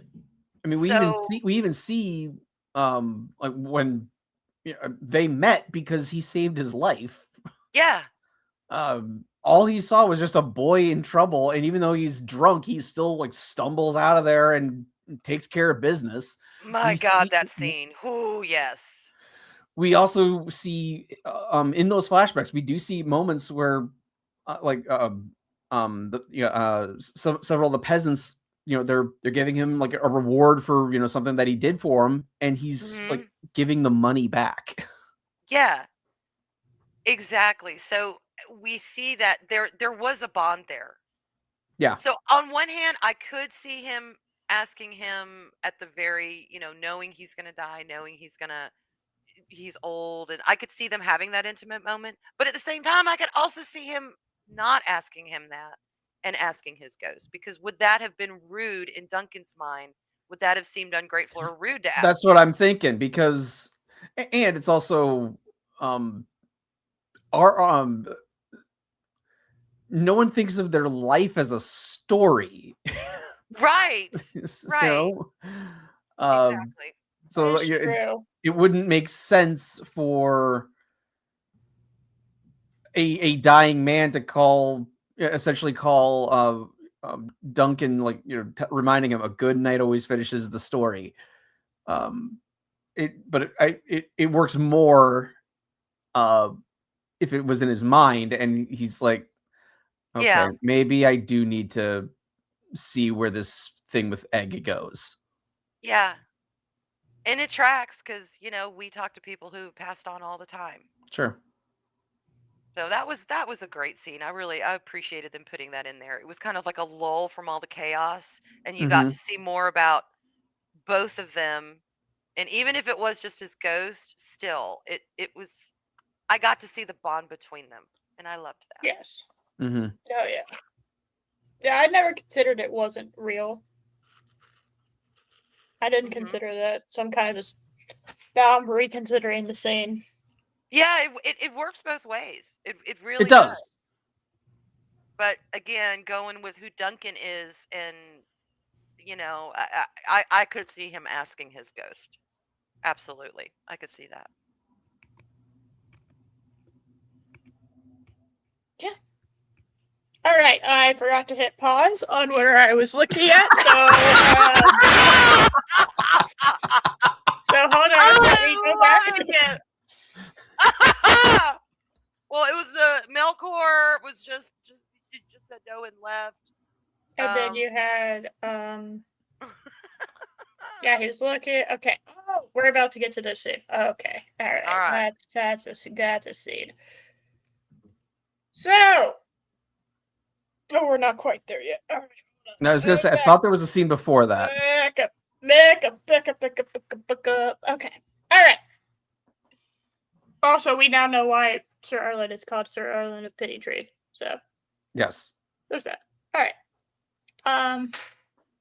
It's no Han Solo name for the story, okay, but it'll do.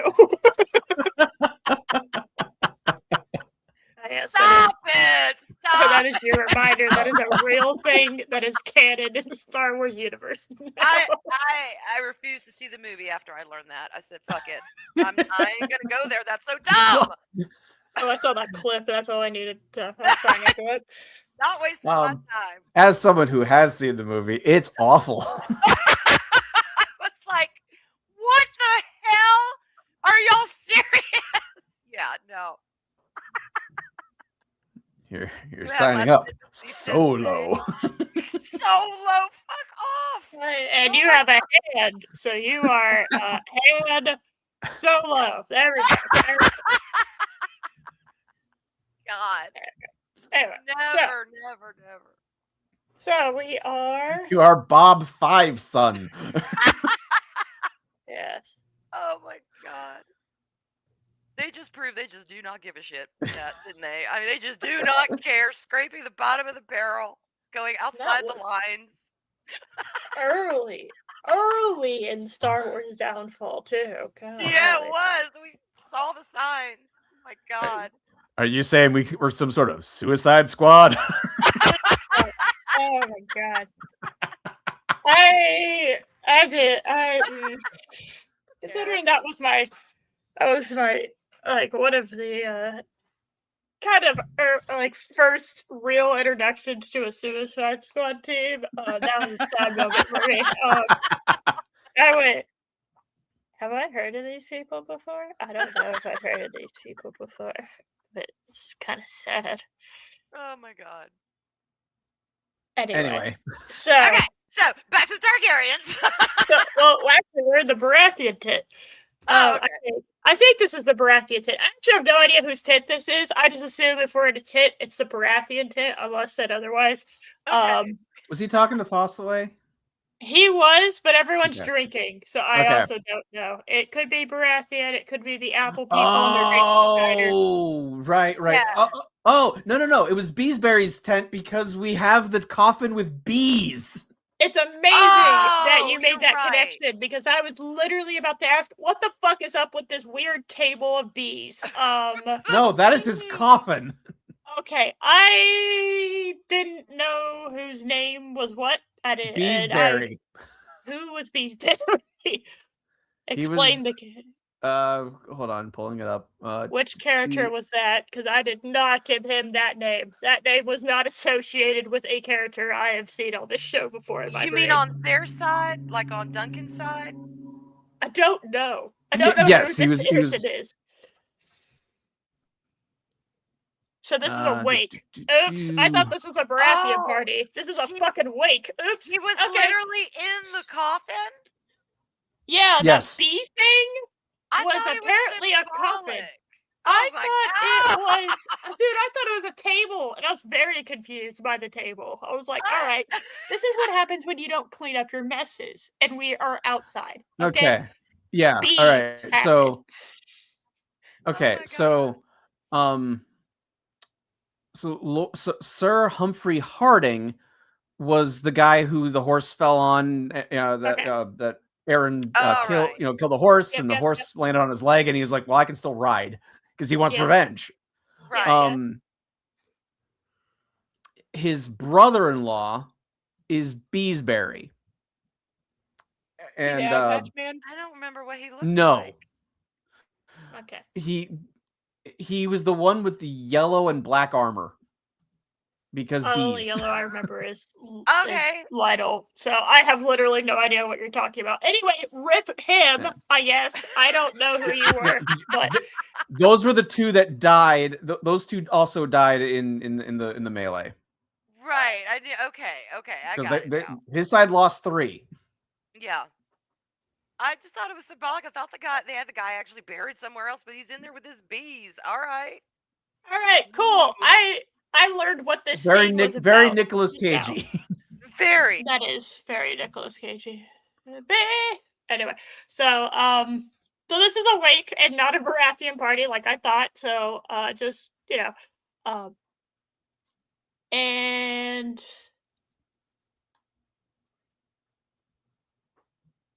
yeah, this scene's weird. I would go ahead and say it. This is a weird scene. Darren's there, right?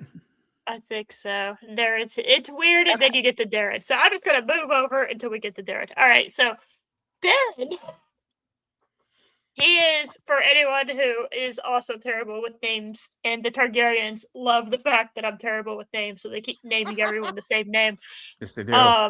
And adding some kind of R, AR, or OR, or ON, AN at the end of every fucking, or an S, RYS, or some bullshit, and they keep reusing the same shit because they keep using the same genes over and over. So, anyway, easier to Darren recycle the names. Darren is the drunk. Yes. Yes. The one and the seer. And he is oldest also the brother, right? Yes, he would be. Should Maycor ever become Maycor the first, which will totally not happen. No, that won't happen. Don't fucking know, but it's nice to have a different name. Okay. But yeah, so Maycor totally does not become Maycor the first. That does not happen. Okay. Daron would be his first heir, but you would have the remaining of his brothers would also have to pass. as well as Valar. Yeah, because he's who's the Baelor's direct kid. one, right? Yes, Baelor. Yeah, so the king is Oh my god. King Darren. Hang on, Aaron. Okay. You'll be all right. Okay. Yeah, Baelor is the heir, and Wow. Valar is his heir. Okay. The airship goes to Valar with Baelor's death, Okay. but then there's Ares and Rhaegal in front of Maker. It's like the Book of Chronicles. It's And then we have Maker, and we got Darren again, and then we got fucking another. We got Aaron, Aaron, and we Aemon, got who Aemon again, and we have another In- thing on. God help me. yeah. And in fairness, though, when Aemon leaves to join the Citadel to become a maester, he does renounce all claims. He Thank does. God. That is one of the things about joining the Sept. Oh yes, I know that. He left one brand of crazy for a new brand of crazy, but yes, he's. He might be the only Targaryen that died of old age. I think No, like for real though, and not like genetic deterioration or dying in battle. Okay. All right. exactly. There's some So that- horrific illness. Yeah, So so- well done. Maester Aemon. Yeah, so Maester Aemon is Egg's older brother. Yeah. And I kind of remember them because of the way my family is stacked. I've got 3 older brothers and then me, and Oh we're my all kind of God. that age difference is Mhm. with these brothers. So that's how I kind of remember there's 4. I gotcha. I didn't know Elrond had 3 sons too. Weird. Yeah, they were of the other, what you call it. They went to live with the other elves. They went to the Grey Havens before the rest of us. No, they went to chill with Thranduil. Okay, they're just vibing and being divas. It's all right. That's it. All right. Anyway, let's see. I will not get distracted. So we have the bee guy. Got the bee wake. We have bee guy. We have drunk Targaryen. No, it's not specific, but that's okay. Yes. And the drunk Targaryen. Why are we mad at him? Is that a weird curiosity? Because he didn't want to get in trouble when they discovered Egg was missing, so he blamed it on. So he backed up Aeron's story of Duncan kidnapping Egg. He was supposed to be watching him and paying attention, and he wasn't. Okay. Yes, that's why he's. So if he hadn't backed up Aeron's claim, he would have had nothing. Yeah. So but now 2 princes saying it happened. So you needed to look into it. He's kind of culpable too. Yes. On this shit train. To know but it's also, as a seer, did he know that's just what he's supposed to do? Yeah, kind of cheat code. So see, that's an interesting question, because a lot of times seers can see for others but not for themselves. Well, he didn't see. Oh my god, I have to know the tab. No. Everything's fine. Everything's fine. But now the scene makes a lot more sense than his. Have you no shame coming here? Because I thought this was a Baratheon party, and I was like, what? He can't fucking drink? This ain't your house. Now I know it's a wake for one of the guys that he indirectly helped kill. Yes. That makes a lot more sense. What's because your problem? It's like if Duncan wasn't going to get in trouble for one, he was probably going to get in trouble for the other. Correct. Because they're two, the beat down that he gave what's his face over the puppets. I mean, all of this just kind of exasperated with what fuckface number 1's lie. Okay. So that makes a lot more sense. All right, it does. And it makes a lot more sense. This being awake really changes how this scene plays for me. Anyway,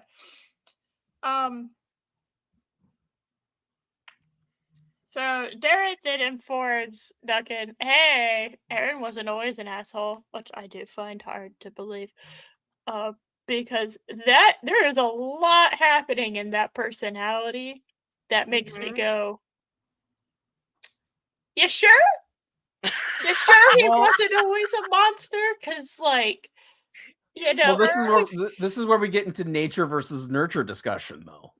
it is, but then I have to go, okay, then what the fuck is this training that y'all are doing that's doing that? All right? Which is something Duncan brings up. Yeah, exactly. It's like, what the hell is happening here? Okay, do we need to get Chris Hansen involved? Do we need to have him investigate House Targaryen? What has happened? What are y'all doing? Because I mean, Child Protective Services would have a field day going to the Red Keep, but then they would not do anything about it. They would see that and then go, oh, it looks fine, and then leave, and then arrest somebody who, you know, ran out of like food stamps. Right. Yeah. That's fine. Everything's fine. It's fine. In the 7 kingdoms, 9, 7, 12 kingdoms, it's fine. We are good. Well, so anyway. Here's a question to that. How can you have 4 boys raised in the exact same environment, the exact same nature, if you will, or nurture, I should say, the exact same nurture environment, and have 4 distinct natures? Well, I will say they're very distinct, though. You know, and even if they're raised the same, and yes, they're gonna have different personalities, right? But they're all fuck ups right now. The only reason why Egg isn't a complete fuck up is because he keeps trying to run away, which is bad in and of itself. Okay, right? So it's not always the like when people say that, is it nature versus nurture? Is it the environment you were raised in, or it is very much both? And this show shows that absolutely. The percentage depends on per person, right? And the incest factor that I'm sure would doesn't help. I mean, you know, that's a little added. There is an incest factor, and although Makor married outside the family, so his boys don't have that excuse. Oh no! But how closely related is his parents? Because if his parents are brother and sister, you're still going to have a little bit of that when you repeat. It resets. But yes. Does it reset? The genetic code will reset and kind of get it's refreshed. Oh, good. Okay, well that's good. Yes. There's hope after all. Okay, I gotcha. Yes. So kind of it brings back diversity in the genetic code back into what you're talking about, and it repairs the damage. Good. Okay. So Aaron is just an asshole. Now I don't know what kind of trading, but whatever trading is happening here, one of them is a drunk, and I'm not even sure he's in his 20s yet. Okay, so we have one that's an alcoholic, one that has decided to become a monk rather than being a prince. The one of them keeps running away. It's not just it's not that he chose being a maester. It was just he was so bookish and not very personable. They're like, yeah, he can't be at official functions. Ruining my joke. Oh, I'm sorry. You're ruining my joke. Honestly, if I remember Aemond in Game of Thrones, we're not putting him on the throne. It'd be like putting Bran on the throne, which is no one would want to see that. No one would do that. That's a stupid thing to do. All right. Bran on the throne. Pshaw. All right. Who would even dream of such a thing? Anyway, so like I don't know what happened with Aaron and the fact that he's a monster and I'm going through the scene. Oh, he wasn't always like this. Perhaps the seeds of madness are sown in the womb, as the maesters say. I'm sorry. I keep getting convinced the maesters have no fucking idea what they're talking about. Agreed. Almost every time they don't seem to know. So, Arion was once quite. What did it say? God damn it! I have to go back 10 seconds, and we both know that's going to be a bit. Hold on. Blah blah blah blah blah blah. Arion was quite the glad child once, which I guess means a happy child. He liked fishing. Who doesn't love fishing? And I'm like, well, I don't know. Okay, I just know that whatever's happening here is not good because we keep producing people that are fucked up. So there is, you got to get them away from that. But again, not entirely. As we just saw with Baylor. Yes, it's like, okay, well, something's happening here that's fucking them up. But then I have Yeah. to go. Then I have all these other indicated, like Egg isn't 100% fucked up. I'd say he's about 25% fucked up right now. He has room to got some grow, demons. Yeah, he's got some demons. But as we will see very shortly. he's Yes. salvageable, extremely salvageable right now. Yes. If they strike now. Yes.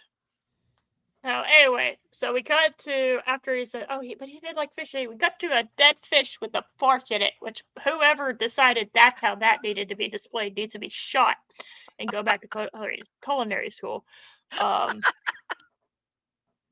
But Egg's not hungry because he's sad, obviously, and he's just kind of sitting there, and he looks up in the mirror and he goes, "Oh my God, I'm becoming less bald." Yeah, his little hair growing in. I was like, dude's probably looking at that like, get it off. I'm just like them. I can't. No. Yeah, Now, that was so intense. that was a trauma response. For anyone who needed that was pure trauma, because anyone who just stares at their head, and then immediately does what Egg's about to try to do, Yeah. Egg needs therapy, immediately. Contact BetterHelp. God Yes. help me. No, do not contact BetterHelp. Actually, go contact somebody who will do you good. Don't use the company that manufactures reviews. Oh my God, yes. So, anyway, so we cut back to the scene with the fish in it, and the knife's no longer there, and you're like, uh-oh. Mhm. And Egg is heading towards Arian. And Yeah. it just has Nice. to be said, this kid is phenomenal. 10 out of 10 actor. I protect him at all costs. He said everything that needed to be said, and we heard it and felt it and saw it all with absolutely saying nothing. Yep. I mean, like that is hard to do. In that moment, you see hurt. You see, there's an element of regret. Like part of him doesn't. He knows it's wrong. Mm-hmm. A little bit of fear. You're seeing it on. You see rage, and he's not saying a single word. And you see resolve. That's what freaked me out the most. I saw all those things you mentioned, but that kid was walking toward that bed with that intention he was going to do it. Yep. Oh, yeah, there was no doubt that if he actually made it to the bed, Aaron's dead. Or Aaron, whatever his name is. He is big dead. He was taking that guy down that night. Oh my God. Malor moves his chair, obviously on purpose. And then, and he doesn't yell at him. He understands that his son's in a lot of pain to be trying this. Yeah. And he knows what a monster his other son is. Yep. God, could you imagine as a parent? You're going to love your kid no matter what. That's flesh of your flesh. They're your child. But when they grow up, if they are a total monster and they're hurting your other one, and they're, oh my God. Mm-hmm. Of course you got to do something, but he's a prince of the realm. And once he's caught, Egg adds remorse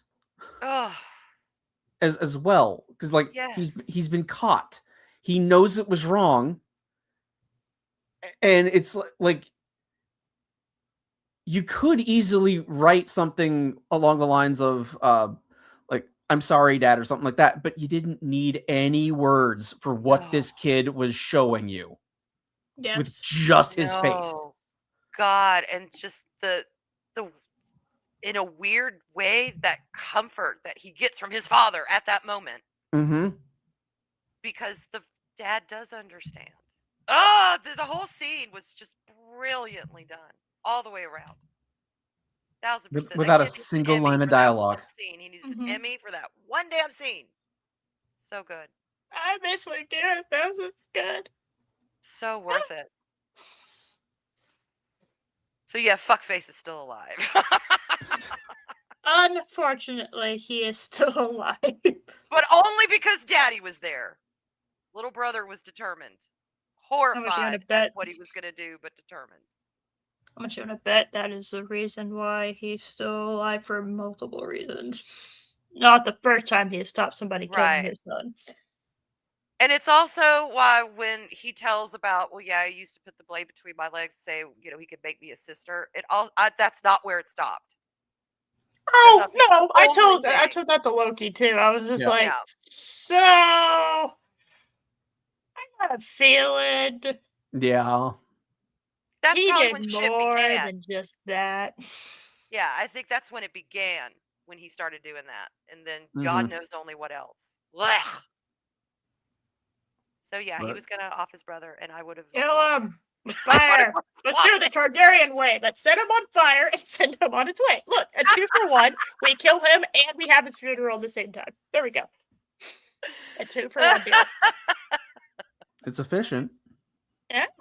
We pack him up and then we roll him out of, we roll the charred corpse out of bed and just throw him in the sea. There you go. We did it. So. And we all would have been like, yes, little king, you get your fire. Not yes! Yes, little prince. Yes, slay, prince. Sashay, honey, we are right there with you. / away. Slashay, you stay. All right. So, one of the best scenes in the entire show, in my humble opinion. Yes, absolutely. Power. So we cut back to Duck and the random ass chick whose naming ceremony this was supposed to be. Gwen, I think is what they named her. Who cares? She goes. She crossed back hey, up to scold him again. You were okay. You did. You're right, and it's fine. You didn't ruin anything. And then runs downstairs, and you never see her again. You're like, okay, moving on. Because the first time we saw her was when she told about the princess missing. I hope they don't get killed. And then she breezes away, and now she breezed back in and breezed away just as fast. Who's this random woman roaming the halls of this castle? Yes. So Gwen. It's Gwen. Okay, it's Gwen. All right. So Duncan has another meeting with Maker, and can I just say that fireplace protector is doing fucking nothing because it is covering like 1/4 of the fireplace. Just a little thing I saw. I was like, yeah, I was looking at him and then I went to the background. I was like, so the whole reason you have those is to kind of calm the fires down so they don't go straight, they go up. And it is literally covering 1/4 of it. So yeah, maybe we need to invest in better shit. So, he needs to get himself to a blacksmith stat. Exactly. But he basically proposed to make her that, hey, I'll take Aegon as a squire, but he's gonna come hedge knight with me. Okay?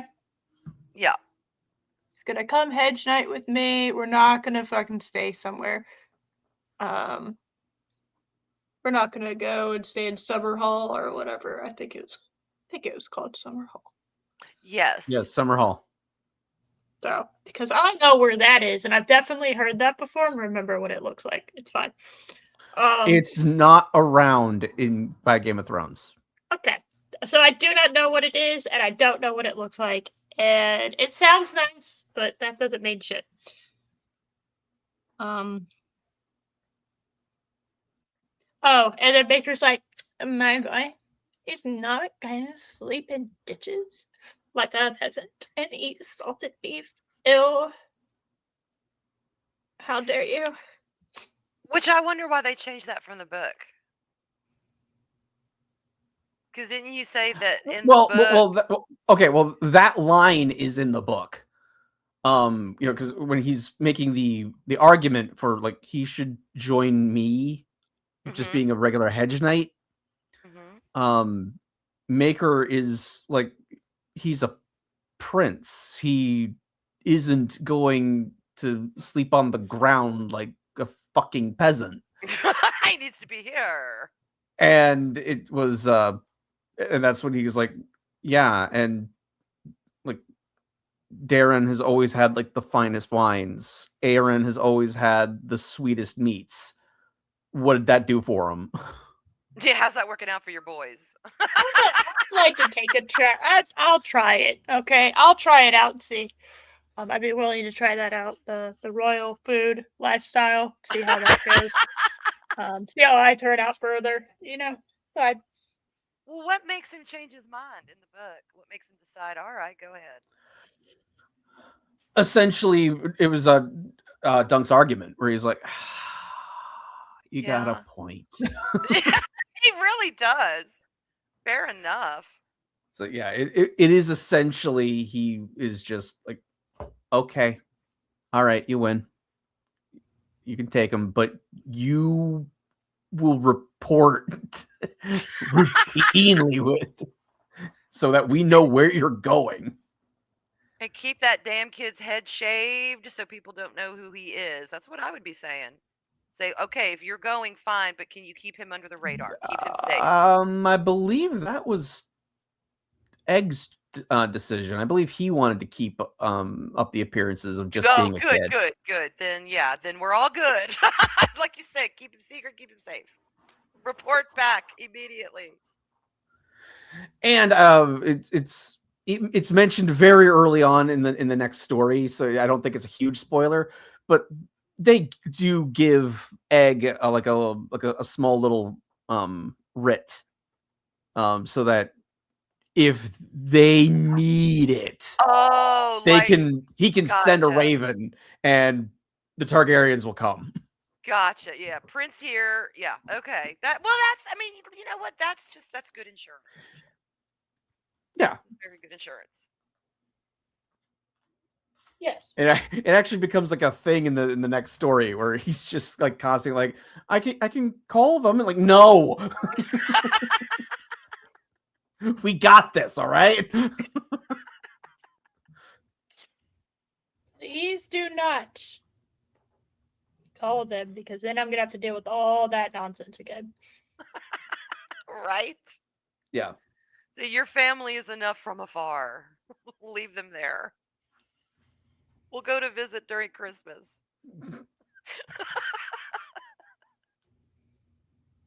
They get you every other weekend.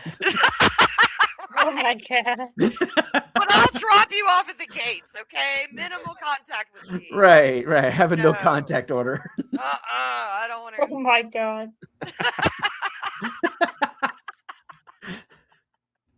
I'll pick you up at sunset on Sunday nights. Right. Sneak out some of that salted beef. Otherwise, leave everything else at home behind. Yeah. Egg has 2 sets of toys, one with Duncan, one with Dad. Oh my God. I share custody is a thing. Targaryen style. Anyway. Anyway. Melkor said, "No, you ain't taking my son." And what does Duncan do? Is this where he said he's my last son? Is this that scene? I think so. It is. That was. Which was like, I felt that, man. Yeah. I'm not even a parent, and I felt that. Because he knows his son is bright. He's inquisitive. And he's being tortured. You know, he needs more than just the walls of the royal keep to survive this, to survive life. And for whatever reason, Duncan is the man to do it. Yes. So we now cut back. He's starting to pack up, and Apple Boy decides. Apple Boy brings the white horse, also known as Sweetfoot, which was Arlen's horse. Yeah, love that. Love it. It's so sweet, and it's a very sweet scene where basically he kind of lets Arlen's horse go as like a symbol of the, It does not happen in the book, but this was a scene I'm really happy they added. I thought it made a lot of sense. Yep, he gives the horse to his friend. He's like, "Hey, or Appleboy bought the horse for Duncan, and then Duncan gave it to Appleboy. Yes, Yeah. its name is Appleboy, and because it's like, hey, you've helped me so far, I'm letting you go, kind of like he's letting Arlen go. And he had just been talking to a horse named Chestnut that he had, one of the other two horses he had. That then the horse was very like, that was kind of his like, horse. where the fuck we go? Where we Yeah. go? And he's like, hey, I don't know. I liked that they gave the horses some personality. So did I. I loved that. They're Like characters. when Egg was like yelling at like Thunder, it's like, okay, we need to help Duncan, and you like the horse just like nods. Yes, I loved that. I really did. I'm like, oh, I'm here. It was cute. I liked it. Yes. And so right before we get to the next scene, you see Duncan smash a penny into the tree that he and Egg has spent the tournament. Yeah. Sitting under, kind of as a promise that he'd come back. What a nice shot too. It was a great shot. It's a beautiful cinematography in this. Yes. We got people who actually know what they're doing. It's great. Right. And it's funny how it works that way. How you get a really good product when you kind of shit comes together. Oh, you actually care about your cinematography? Wow. Yeah.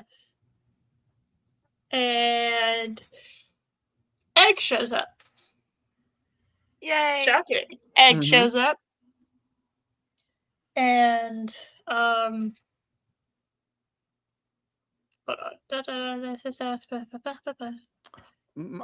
Like Lord Maker has ordered me to serve as your squire or something like that. Yes, my father has requested me to serve as your squire. And then he corrects him and basically like reestablishes their previous relationship.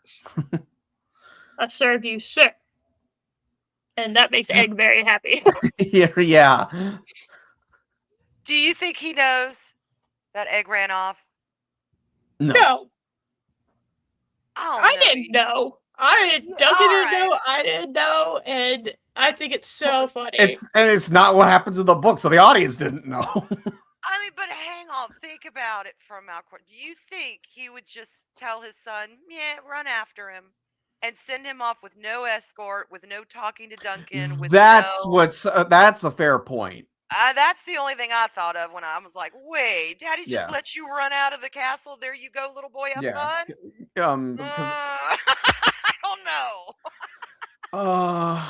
If I remember in the book, when he when after Maker says like, okay, take him, Duncan goes down to the stables, is saddling up his horse, and that's when Duncan shows up, or that's when Egg shows up. So he's still in the keep. So he's still in the keep. Okay. That was my only thought. That's why I was like, did Daddy change his mind? Then I'm like, well, I don't know if he did, because by my last son, we're just gonna send you to the wilds.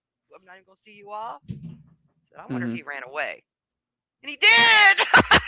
He did. He said, I'm going. Yeah.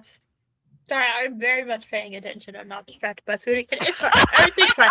We get it. I'm very hungry. I keep looking at the pastas.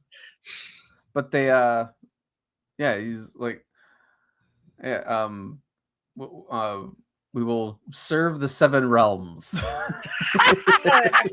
Nice. And it's like, what? This conversation. But the best question, the best answer is when he looks at Egg and is like, are you mad? He's like, is that relevant? I'm still right. He's thinking there's still, whether I'm mad or not, there's still 9 kingdoms. I was like, is that relevant? Was so good. And then we've had shots in Game of Thrones and House of the Dragon that were cool. We've had moments that were like really sad. We had moments that were rage-inducing.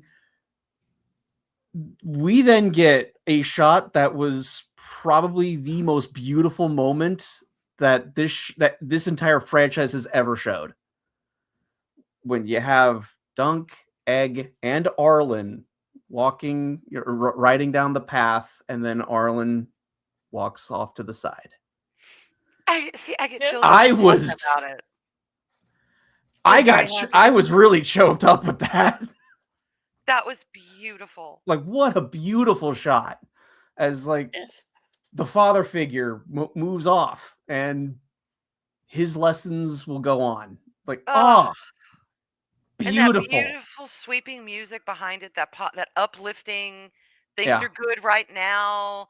Things are, yes, the Well- whole thing was just But also, stunning. it's not just that; it's the horses too. Mhm. Yeah, Sweetfoot goes off yeah, basically to be retired, and that was Arlen's horse. And then Chestnut is the horse that was very excited, very kind of childlike, like, where are we going? What are we doing? And that's Egg's horse now. And then Thunder, the warrior horse, yeah. that also survived the tournament. And none of the other neither one of the other horses had to deal with that, but Thunder did. Is now Duncan's horse. Oh God, I just was like, oh yes, somebody paid attention in English. Oh yes, someone did it. I could I'm not so ask for an proud. ending that made me happier. Seriously, that to me was Such a gorgeous moment. perfect. Like, Perfect. it's like Wholesome. I was not expecting to be watching a Game of Thrones product and getting emotional from something that was not a death. Yeah, right. Right? A wholesome moment made It's me like, feel things in a Game of oh, Thrones show. What the fuck Did is it this? so did I even I wrote Eris on I sent her a DM and I'm like, Yes. I finally wholesome characters in Games of Thrones. And then of course I had to comment on the schlong. Yes. Besides the schlong. But the important thing was I was thrilled. I watched this series feeling better at the end of it, coming out of it, than not having seen it. Or regretting the entire last season of Game of Thrones as a waste of my time. Yes. This was so good. And then even it then gives us the title card, Knight of the Nine Kingdoms. Yes. It's like, bravo, well done, guys. God, it was like a little moment of levity, like after this really beautiful, touching moment. And the interaction between Egg and Duncan is just so pure. It's yes, just like it's they're like having a real conversation. they are brothers. Like they are absolutely acting like brothers. My God. Brilliant ending. Call us, George. See, we got you all hooked up with all this stuff now. Yes, It's we're just gonna obvious introduce the it can be done. Borg next season. It's fine. We're gonna do it. It's gonna be great. All right. It can be done. We're gonna Really fight good the ending. Borg next. It's fine now. We got all the copyrights sorted out. We did exactly. Yeah, it was, and I couldn't wait to come here and talk to you, y'all, about this. And Yes. that's rare for a show nowadays that I'm It actually is. jazzed to talk Usually about. it's bad when we Yeah. want to do it. When we want to talk about it. It's like, guys, we have to talk about how awful this is. It's so funny. I can't wait. I mean, Eris, you and I, we were coordinating like when we could actually watch Rings of Power together because we didn't want to watch it multiple times. We were like Right. incapable of being able to watch it without having another human there to like balance the insanity we were feeling. That So brotherhood instead of just- misery. Absolutely. Yes. Yeah. So it's like having something that was good and wholesome to talk about. I mean, minus the gigantic penis, but Well, the body That's wholesome. fluids What do you mean? everywhere. That's my only negative. If they called me, I would say, how to make it better. I'd say lose the shit scene, lose the peeing. Do we have to have him hawking loogies every 5 minutes? Come on now. Let's scale down on some of that stuff. But other than that, it was I think the reason for those are they do want to make it clear the stakes are lower. Even though we had a huge moment, that is not really in Duncan's wheelhouse. it's an earthy environment. I get it. I see what you're saying. I don't need to see someone take a dump. Yeah. I just don't. So I'm gonna rewatch it. I'm just gonna forward past those bits. I didn't need to see that. But it was really near perfect. It really A was. near perfect show. You like who I you yeah. like, you know, don't who you don't, and then there's those characters that okay, they may not be the greatest personality-wise, but you kinda get their points. You get why they Mhm. are the way they are. Well, I It's mean, you see Maker, like, when we first meet him, he's, angry and irritated, and, like, it's at first, you can just kind of write him off as, "Oh, okay, well, he's a dick," but then you're like, "Oh, yeah, wait, no, actually, he's missing 2 of his sons are missing. That's a valid reason to be anxious and kind of irritable." And yeah. then he's watching over his injured son in bed, and then he sees his other son coming in to try to kill him, and he doesn't yell. He does it'd be a perfectly justified reason, moment for him to go, "What the fuck are you doing?" I mean, it would. It It would be would. perfectly justifiable to see your son with a knife in your other son's bedroom. That's a justifiable reaction. He didn't do that. Instead, all he does is just put his hands on his shoulders and just kind of reassures him. 'Cause I think he knew. He Yeah. knew.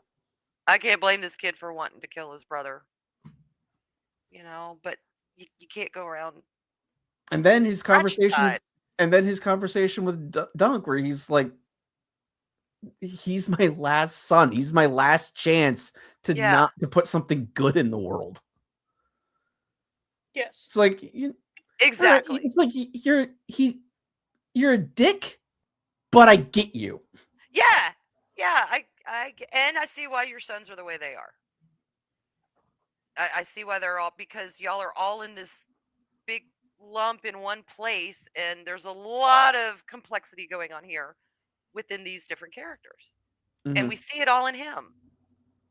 Because when he's a dick, then it's like, oh, it makes sense why, when you see the other ones, it makes sense why they're dicks. But then you see this other side of him that's more like Egg. Yes. Mhm. You He gotta does. see where that got from. Yeah, yeah, you see that. He cares. He genuinely cares.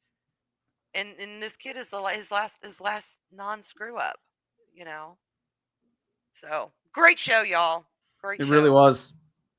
Well, we're not done yet. So we got to the end. The Hmm. end is we have one last scene.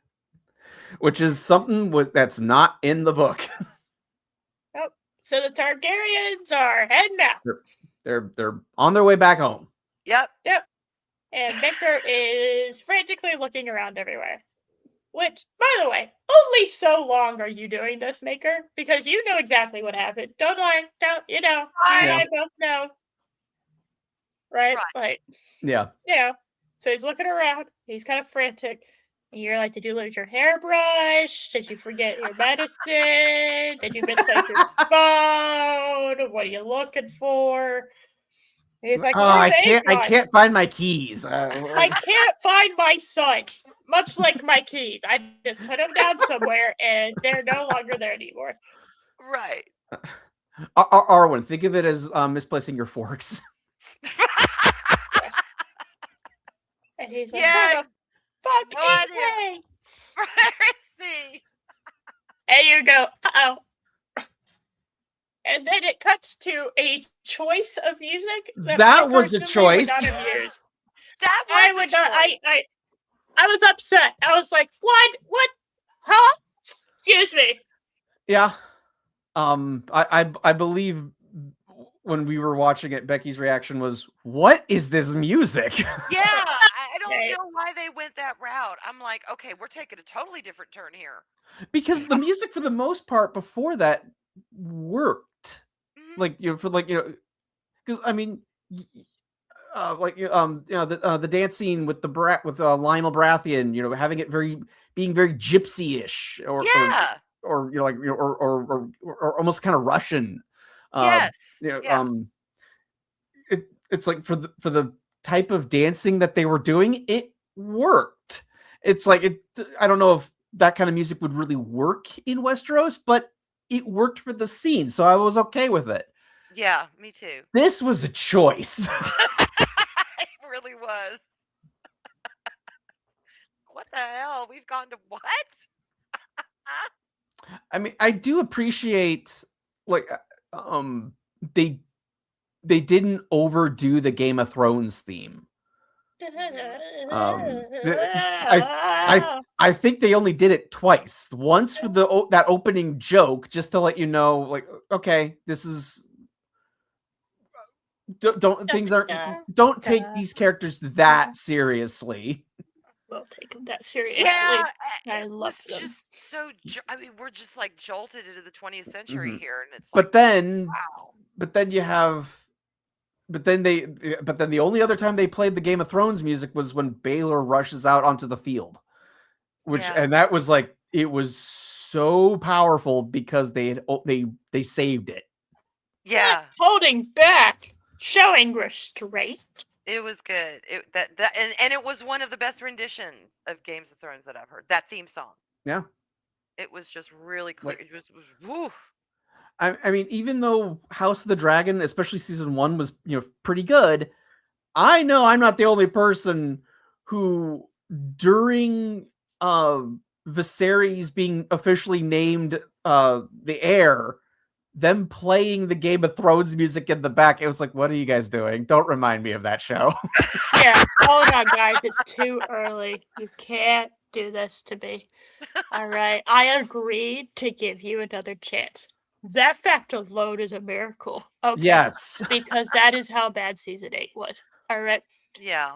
And let's be honest, the only reason people were willing to give House of the Dragon a chance was because it's okay, we have a civil war with dragons. Yes. Okay, dragons. but you gotta make me care. The only reason I gave it a chance is Loki said, I'm gonna watch it. And I was like, why on earth would you watch it? He said, for the channel. And I was like, well, I'm not letting you suffer alone. So that is why I watched it. I was like, hey, but in fairness, season 1 was pretty good. Oh, it was. I was shocked. Yeah. I got that. And season 2 had some really solid moments. I'm concerned with the way it ended. Season 2 ended so badly, it's tainted my entire outlook of season 2 because that is what I remember. Which isn't fair, because season 2 had some really solid moments. That one episode, was it episode 4 or something? The battle, the actual Rook's Rest, yeah. Yeah, there we go. Amazing. I am gonna watch season 3 without. Oh, absolutely. Oh yeah, we're covering that in the summer. My prediction is season 3 will be bookended by 2 battles. That's my prediction. I've read the book. I think we'll have a battle at the beginning, which we even see in the trailer. Yeah, everyone's walking there. And 2 years later, they finally got there. It's great, guys. We did it. They finally walked there to. Probably took them. Yeah, having Rhaenyra walk from Dragonstone to just walk into King's Landing, and then Alicent just doing the same thing back. Like, what is happening? They didn't know. No one knows but these two. But there is a special. Everyone's been walking the opposite direction the entire time. So they're right next door to each other, but they've been crossing the globe the opposite way, which is no. It's like in old side scroller games. You just go off one side of the screen, you come back on the other side. Yes. Yeah. Hey, the end of the level's right there to the left if you just run there. Okay, you don't have to go to the right. All right, Well, I have to say though, the dragon work in that show makes it's worth it. It's worth a watch. It is. Even if you watch it and you don't want to watch it again, it's still worth a one watch just for the dragons. I am so excited to see Tessarion, this cobalt blue she-dragon that Prince Darren has. Like, blue balls. You saw her in the trailer. It's like, there she is. I haven't seen the trailer, so I'm staying away from all of it. I want to be surprised, and by staying away from it, I mean I forget Twitter exists except for when I send y'all links, and then I don't get really any trailers anymore on YouTube. So when is this supposed to drop? June. Okay. June is when the first. That's when we're gonna obviously we'll start covering it in June. Yeah. But next we're doing Fallout. So Season 1 and Well, 2. that's not the next. Yay! That's not the next thing we're doing. Okay, so all of you who have lasted this long, because I am going to have to leave in about 10 minutes. All of y'all who have lasted this long, you get a secret special reveal. So before we start covering Fallout, Right.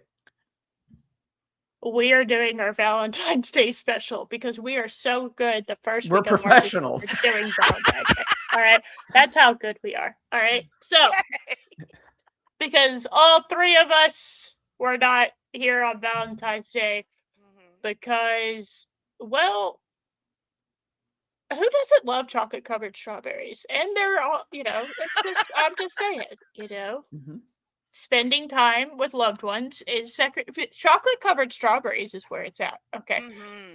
So that was a big priority. So we skipped the show. Right.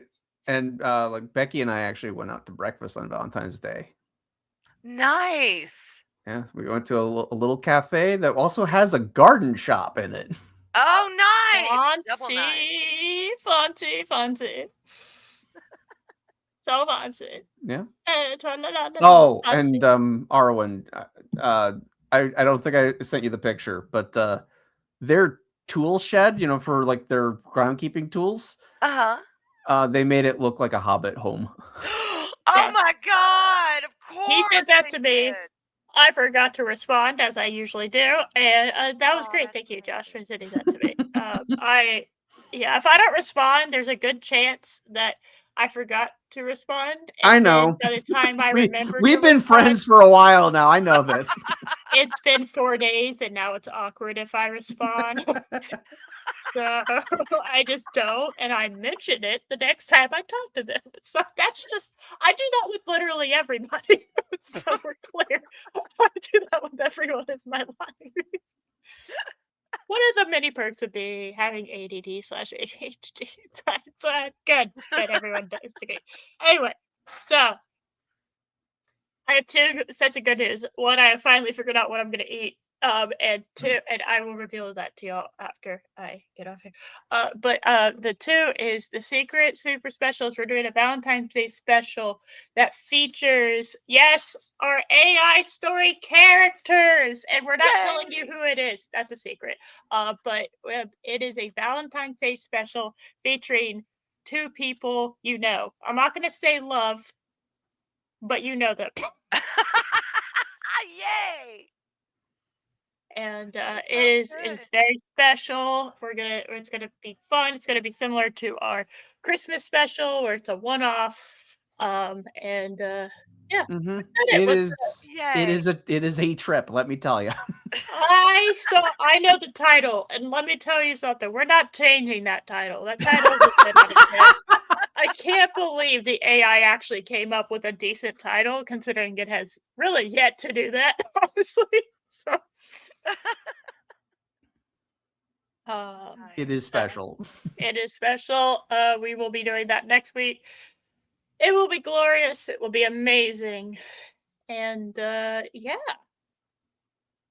Sounds that good. Is what we're gonna do. And we are done. Anyone else got anything else to quickly they want to shout out anything, or if anyone, any final thoughts before we get out of here? I really like this show. And I'm excited to see what they do for season 2. Same. I just hope it doesn't follow the pattern that we have seen consistently with George, and he has a falling out with the showrunners. And that's when the show starts to go to shit. Well, why do you think the thumbnail said, "Hey guys, they landed it! They landed the ending! They did it! We're proud." You will get more AI artwork, Ram Bam. I promise you. You will. You will get more AI artwork. I sent you the story already, so you have time. I know. I have time. I'm gonna be doing that for the next week, so that should be fun. And I am going to be doing it for the next week. We're not waiting till Friday. It's Saturday morning to do it, and we're not. No, we're not. No. We're not doing that. No, we're not. God help me. All right. So. Yay. Thank y'all for coming. I am fucking starving. I can't stop looking at food. No, I'm feeling that chili too, and I'm just like, oh, my mouth is salivating. I'm drooling on myself, y'all. I need so to good. go get food. And Arwen needs to go get food. And I guess Josh can also get food. So, Josh is allowed to also get food. That is okay. I still have like half my sandwich from lunch still like just been staring at me this entire time. You dumb, just mute and shove it in your face. We've talked about this before. You can do that. That is it's grilled cheese, so it's now cold. Okay, well, that was your fault for not just I know. muting and stuffing it in your face. That is allowed. I don't know where you think you are. This is not We're professionals. God damn it. All right, well, go warm it up in I don't know, the oven. That way it doesn't get soggy and stale. Yeah, oven bake. I mean, at this point, Becky's gonna be having like dinner ready fairly soon. Well, then put it in a Ziploc bag in the fridge, and you can have a half sandwich and some tomato soup tomorrow. There you go. You can dunk the grilled cheese into tomato soup. There you go. I just solved your problem. Yeah, that's true. Solved. Yeah, actually. You are Lunch welcome. solved. All right. Anyway, bye everyone. I can eat. Good God. Oh my God.